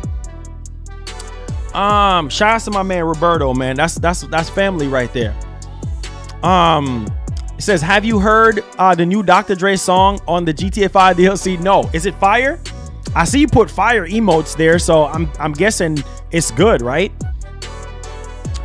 It says, Marlon, my girlfriend, Blinding Lights by The Weeknd, bruh. Yeah, Blinding Lights by The Weeknd is amazing, bro. Like, I love that song. I love that song. Like, he gives me Michael Jackson vibes with just how he moves, how he dresses, and how he sings. Yeah, The Weeknd is fire, man.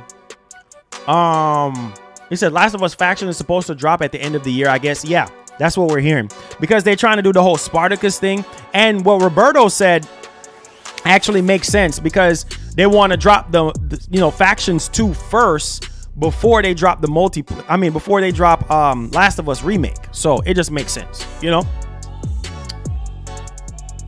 He said, shout outs to my fellow yard man Bridget, laugh all out. He said them might need some subtitles for that freestyle, though. Yeah, you know what I'm saying? For real, though. No cap. For real, though. No cap. Yes, sir. Yeah. No cap.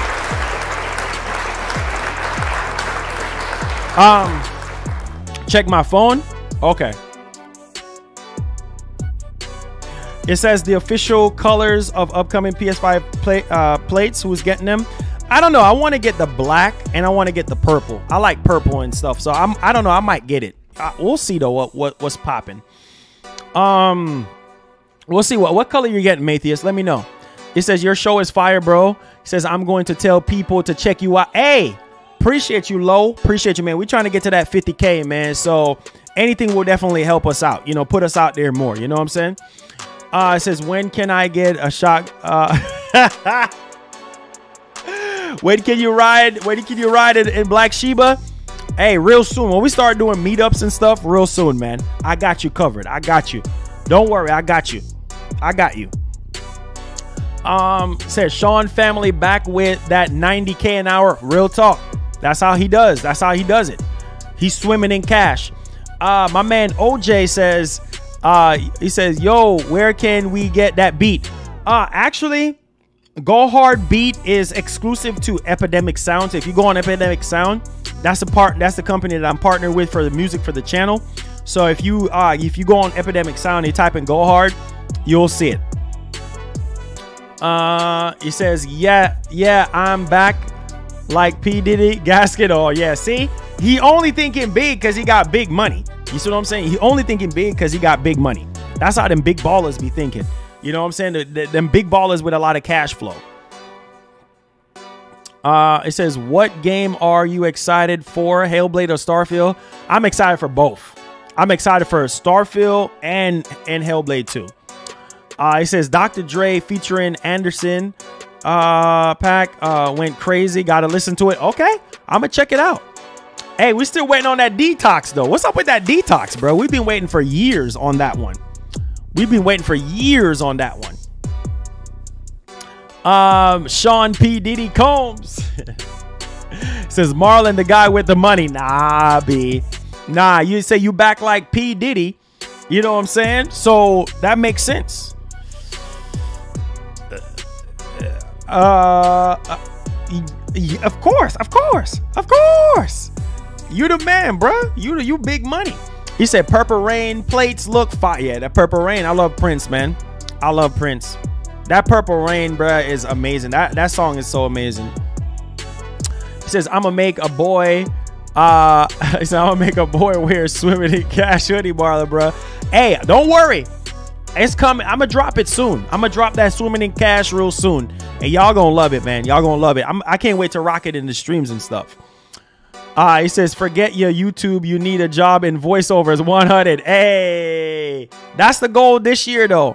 With EA and hopefully with some of the stuff that I've been doing over the years, kind of use that as resume and kind of just get off into voice acting more too as well.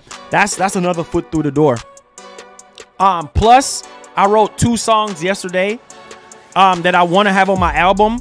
It's on my iPad right now. I wrote 2 songs, so I'm planning on just like refining the songs and then just doing like beat selections. I got to go to the studio real soon, so trust and believe. You guys are gonna get the album this year. I'm gonna try to work my butt off. I'm not making 100% promise because of the pandemic and stuff, but I'm gonna try to do the best I can to at least have the album ready for you guys. You know what I'm saying? I got y'all 100 for real, no cap. I said Detox coming before GTA 6. I'm not, honestly, I don't want to be Dr. Dre and have to delay the album anymore. You know what I'm saying? For real, I really don't want to do that. I said, do you want something from KFC?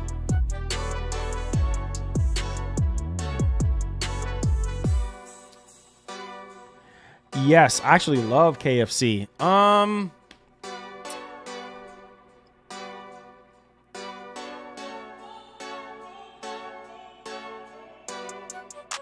Do they have something called grilled chicken? I forgot about KFC. I don't know what good stuff they have over there, babes.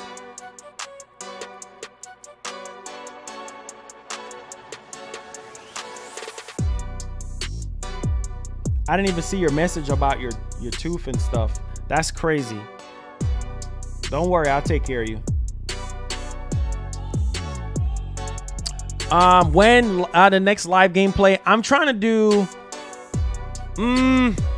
I don't know. I'm trying to do like Uncharted. Then when the next Uncharted drops. It says classic YouTube rappers, haha. It says when that album dropping. I'm gonna try to drop it this year because I have 2 songs written and then I have 3 more songs that I did previously before that I want to feature on the album as well. So that's like 5 tracks. And then I want to add like 5 more tracks to it. So it's probably going to be like a 10 track album. And then we'll just kind of go there. So let's see here. It says they say Prince can wear high heels and dress and pull your... I love Prince, man. I love Prince. I love Prince. I love Prince. It says when Starfield drops, people will be saying, do you remember the day? Hey, bro, it's going to be crazy. Summertime? Nah, TJ. It's probably going to be in the fall. In the fall. Sammy, real soon. This month. This month for sure. We're going to be coming back.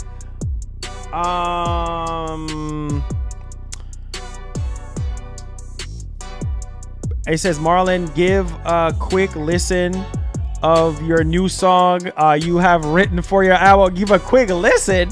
Oh my god, man, I can't look at the menu. Okay, let me look at the menu real quick. All right, hold on, baby. Let me look at the menu. All right, let me look at. I haven't had KFC in a long time, so do y'all still eat from KFC? Let me see what some of y'all saying. They say KFC pot pie always fire. My man Pierre, thank you for being a member. Says that's what I like about you, Marlon. You're a gamer and a rapper. Laugh out loud. It says you got the best of both worlds on your channel. Thank you so much, man. I appreciate you. It wasn't always that easy, you know what I'm saying, to incorporate that, but I love music. I have family. I have, you know, people in my family that does music, so it is coming from somewhere. And let's see. TJ says drop the album summertime, bruh. Says so I can vibe this summer. Okay, I'm gonna try to work. I'm gonna try to work hard on it. I'm gonna try to work hard on it because I gotta go to the studio and stuff like that. Man, KFC looks good, man. Hold on. Let me see. Babe's trying to hook your boy up with some KFC. And their chicken is so good, bruh. Okay, I think I know what I want. Oh, they got them boxes too. They got them boxes too, y'all.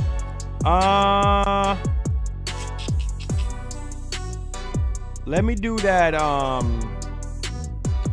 I think what I'm gonna do is,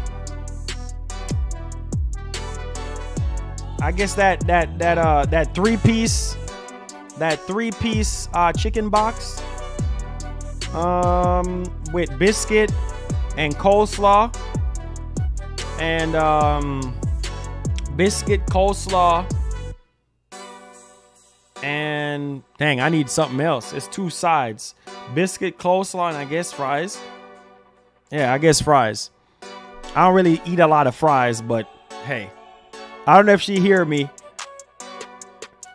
Babes, I'll do that 3-piece chicken box with coleslaw and fries. And I think it comes with a biscuit.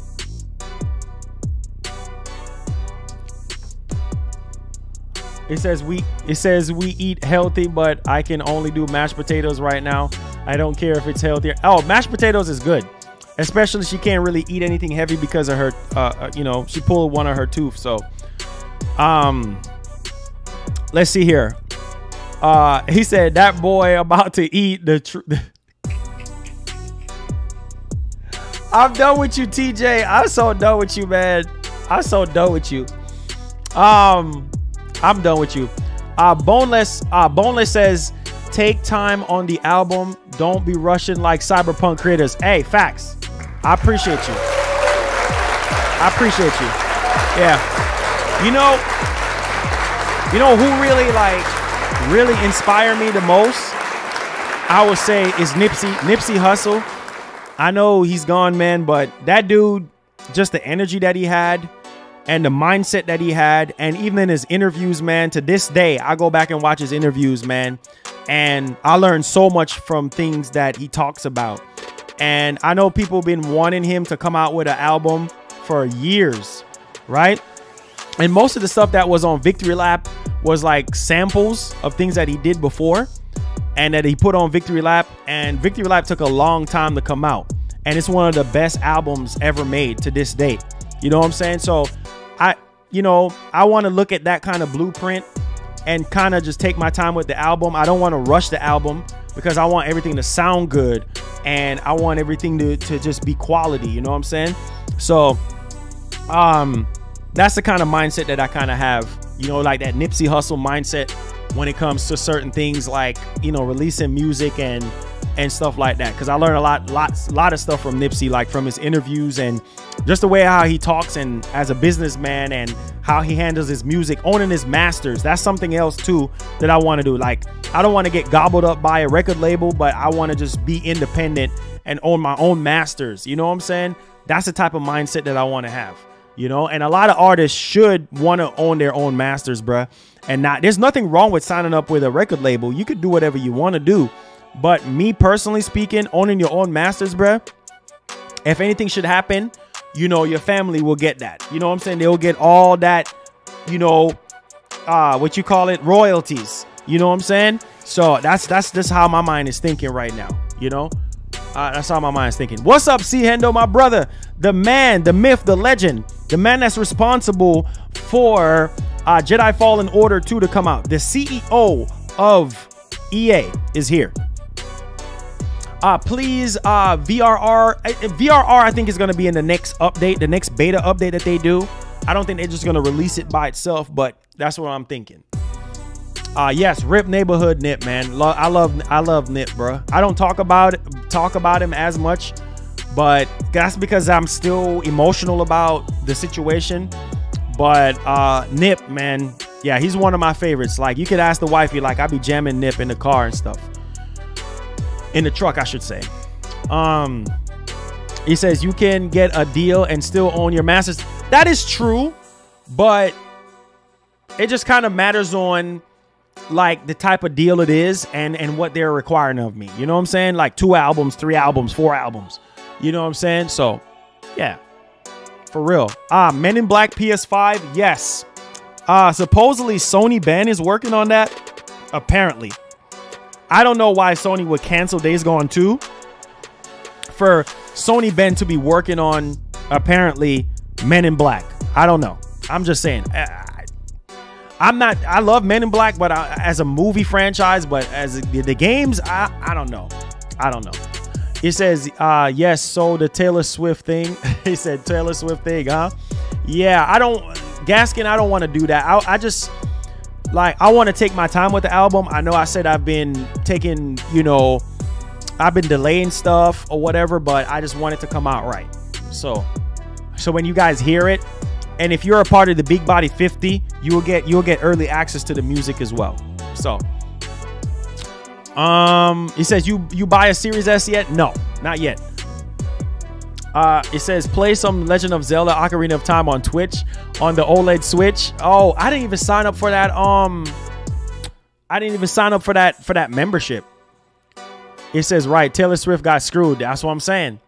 Yeah, I'm not trying to go down that path. You know, like Sean said, there are deals out there where you could still own your masters and still be signed to a record label, but again, I ain't trying to go that route. You know what I'm saying? I'm trying to be as independent, have my own label, and try to be as independent as much as possible. Like, that is like my main focus right at this moment. So, says PlayStation Home needs to come back with VR 2. Oh man, dude, that's gonna be crazy. For real though, no cap. It says stay independent, own your masters, and if you get signed, it's a partnership, not a record deal. There you go. Because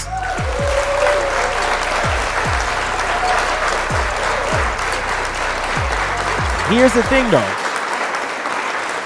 If you look at Nip, what Nip did was smart, right?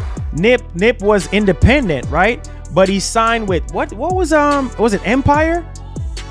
I forgot which record label did he sign with, but he signed with them for the distribution deal. You see what I'm saying? That was smart. So Nip did that. So Nip basically signed with the record company to distribute his music and publish and all that type of stuff, right? Marketing and all that type of stuff.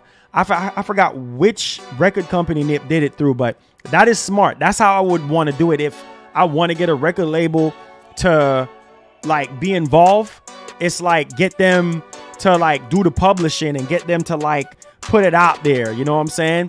And get more airplays on it and stuff like that. That was smart what Nip did, and literally just still own his masters and everything like that. So that's smart. That's smart. That's why I say it's good to look at the blueprint that those guys have laid out, like Nipsey, Tupac, Biggie, stuff like that. You know what I'm saying? Like, it's good to see the uprising and the downfalls of everybody's career, even DMX as well. Like, you know, rip DMX. So that's just how you got to look at it. The membership now is $30. Oh, really? He says you have to show them that you need them and you can produce with them. That's true. That's true. Robinson says WB should develop a mature Ninja Turtle game. I don't know. We'll see. TJ Robinson says, yes, Marlon, you'll make a good living independent. Yeah, you do. You do. Because everything coming back to you. You know what I'm saying? Ain't nobody got to take no 10 or 20% off the top. You getting what you getting, and then that's it, you know? So, he says, don't sign with Empire. They like that, bro. Everybody. Yeah, bruh. Yeah, it's crazy. It's crazy. Whoa. Speaking of Atlantic Records, remember Lupe Fiasco? Man, they did that dude wrong. Completely wrong. You see what I'm saying? And that's one of the main reasons why I said I love Lupe Fiasco. Love, one of the greatest rappers of all time. He's easily in my top 5. And you see what Atlantic did to him? That's why I said it's not good to sign. It's not good to sign, bro. I'm not trying to sign, bro. I'm good. You know what I'm saying? I stay as independent as much as I can, because I don't want nobody taking no 15 or 20% out of my money, off my royalties. Nah. It says be careful with that industry. Oh yeah, for sure, for sure. That's why I say independent is the best way.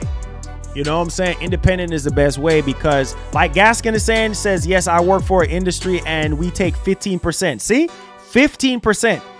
15%, that adds up. 15%, that adds up. And you see what happened to Lupe. You know what I'm saying? Lupe, you see what happened to him. So I ain't trying to shoot. I ain't trying to do that. You know, I love Lupe, man. You know? And they did him wrong. So it's just, and it's so, and T-Pain, remember T-Pain? Same thing. When T-Pain at the peak of his career, T-Pain was making so much money, and I think he was managing his money correctly, and then some other stuff too that he was going through. So that's a lot of artists, man, that just, it's stuff that just didn't work out. You know what I'm saying? I said, come sign to Trez Records. Hey, I see you, Trez. It says Russ did the same thing. Leverage your catalog and record sales.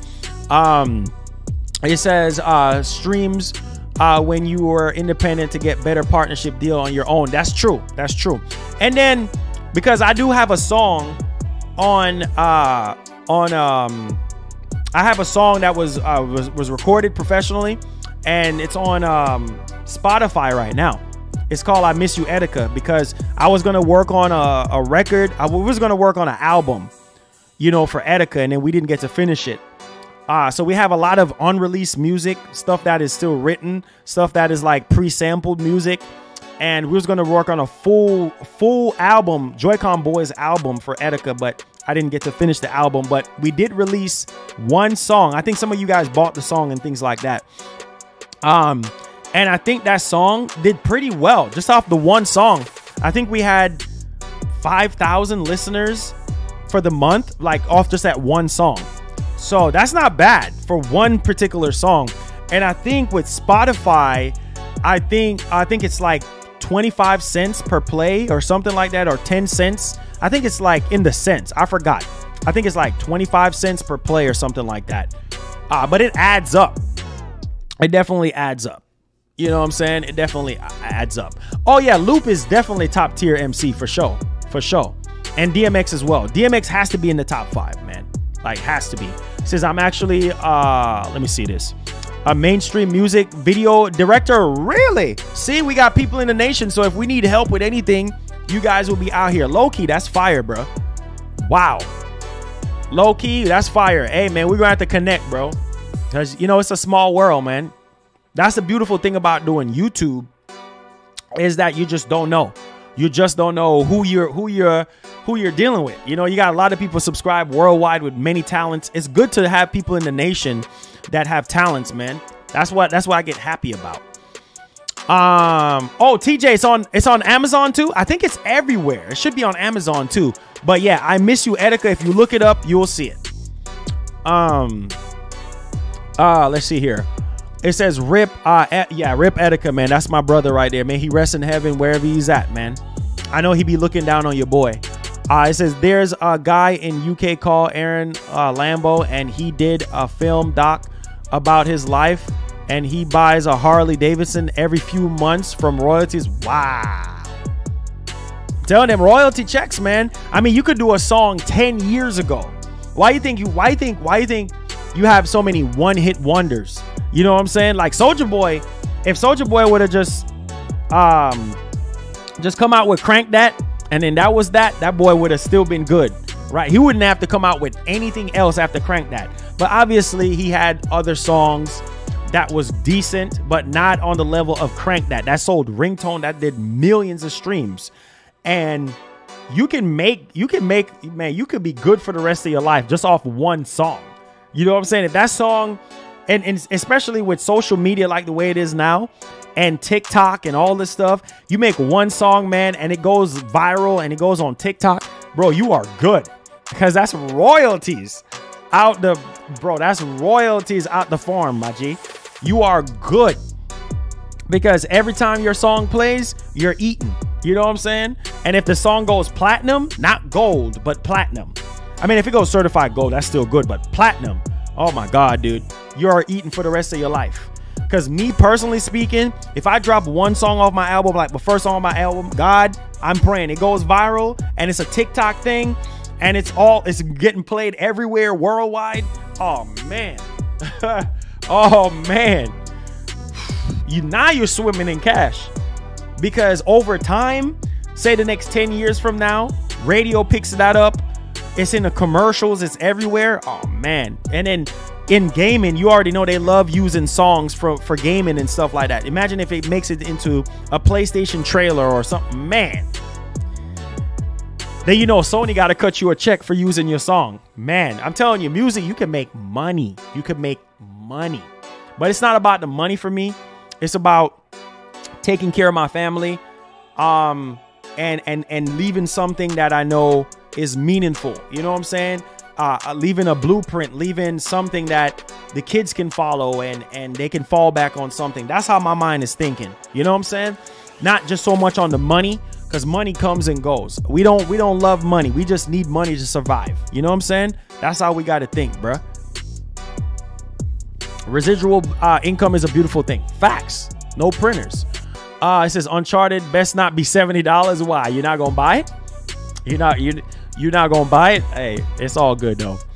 It says you do a best on YouTube and supply us with info, but I still say now you with the music and you do the voiceovers is where you'll make it big time. Facts. I prayed over my life. Facts. It's true, man. It's true. We go hard or go home, for sure. Most definitely though, for real. That's where I'm trying to really kind of angle everything. Dolph, yeah, I love young Dolph too, man. I just heard about him, you know, since he passed, and dude is good. He's actually really good. You know what I'm saying? It's so sad. It's so sad. But yeah, young Dolph, may his soul rest in peace and bless his family and his kids, man. But young Dolph is good. I just heard about him when he passed and listened to his stuff, and I was like, wow, young Dolph is fire. But you said that he owned all his masters, so he was getting 100%. Yes, sir. Yep. Nipsey too. Nipsey as well. You know what I'm saying? It's a lot of different artists that kind of went with that blueprint. Kratos99 says Marlon boy song in God of War. Oh man, bro, I pray. I literally, man, I would cry. I would literally break down and cry if somehow Juice WRLD as well. I love Juice WRLD, man. That's another guy that I don't talk about as much. He's easily top 10. Love Juice WRLD, dude. Juice WRLD is amazing, dude. It's a shame. So young, man. So young, you know. I miss that guy too, man. That guy, he had a lot to say. He had so much potential. He had a lot to say. Love Juice WRLD, man. Love me some Juice WRLD. Guy's amazing. You know? He said Tidex tweeted about the PSVR Sense controllers. I got you. Okay. He was smart with his decisions. Yeah, for sure. And he owns I think Young Dolph owns like 100 properties or something like that too. Crazy, bro. Remember midnight releases? Yes. Low Key says when you're ready to shoot your music videos, let me know, bro. You can P-Borg on IG too. Okay. Hey, Low Key, tag me out on Instagram for sure. Not Instagram, Twitter. Tag me on Instagram so I can see all your stuff. So I can check out your Instagram and stuff. Yeah, I love Juice WRLD, man. It's sad, you know? It's sad. Mac Miller too, he was another one. So young, man. Thank Prince for artists owning their masters. Facts. It says, are you registered as a music artist with ACAB or BMI collect your royalties? Actually, well, we had something, MGN Records, for the actual song that we released on Spotify. So we're getting 100% of that.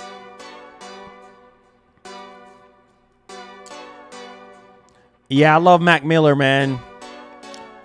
Rip Mac Miller. Mac Miller had so much potential. Mac Miller was just great. Like Mac Miller and Juice WRLD, they could sit right here next to me right now, and they could just keep going for hours, like 2 hours straight. You remember that freestyle that Juice WRLD did for 2 hours straight? Crazy, bro.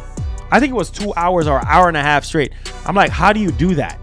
he just steady going, like boom, boom, boom, boom, boom, boom, boom, boom, boom, boom, boom, boom, boom, boom, boom, just word for word, just boom, boom, boom. I'm just like, wow, dude, that's literally incredible. But I love y'all, man, from the bottom of my heart.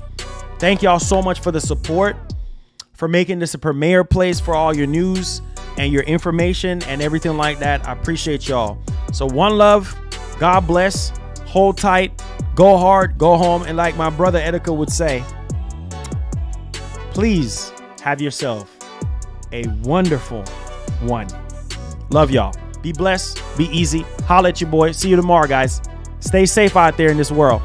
Peace. Love y'all.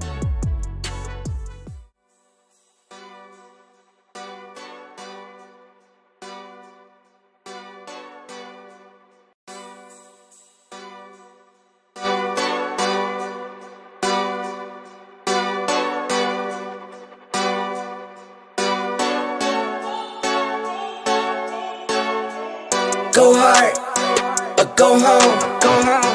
Go hard, or go home. Go hard, or go home. Go hard, or go home. Touchdown like the end zone. When the circle turn to my home, can't get me out of my zone. Go hard, or go home. Go hard, or go home. Yeah, these championship rings on my hands now. In my head I'm top 10, yeah, that's hands down. You a squad, now you're looking man down. Funny how foes turn to friends now. Drive a race car like a Atari now. Call filling up, I need product again. Treat the business like a playground, might slide on you. Don't even might slide on you. Do a backflip, cause I'm mad rich. I'm the definition of what that is.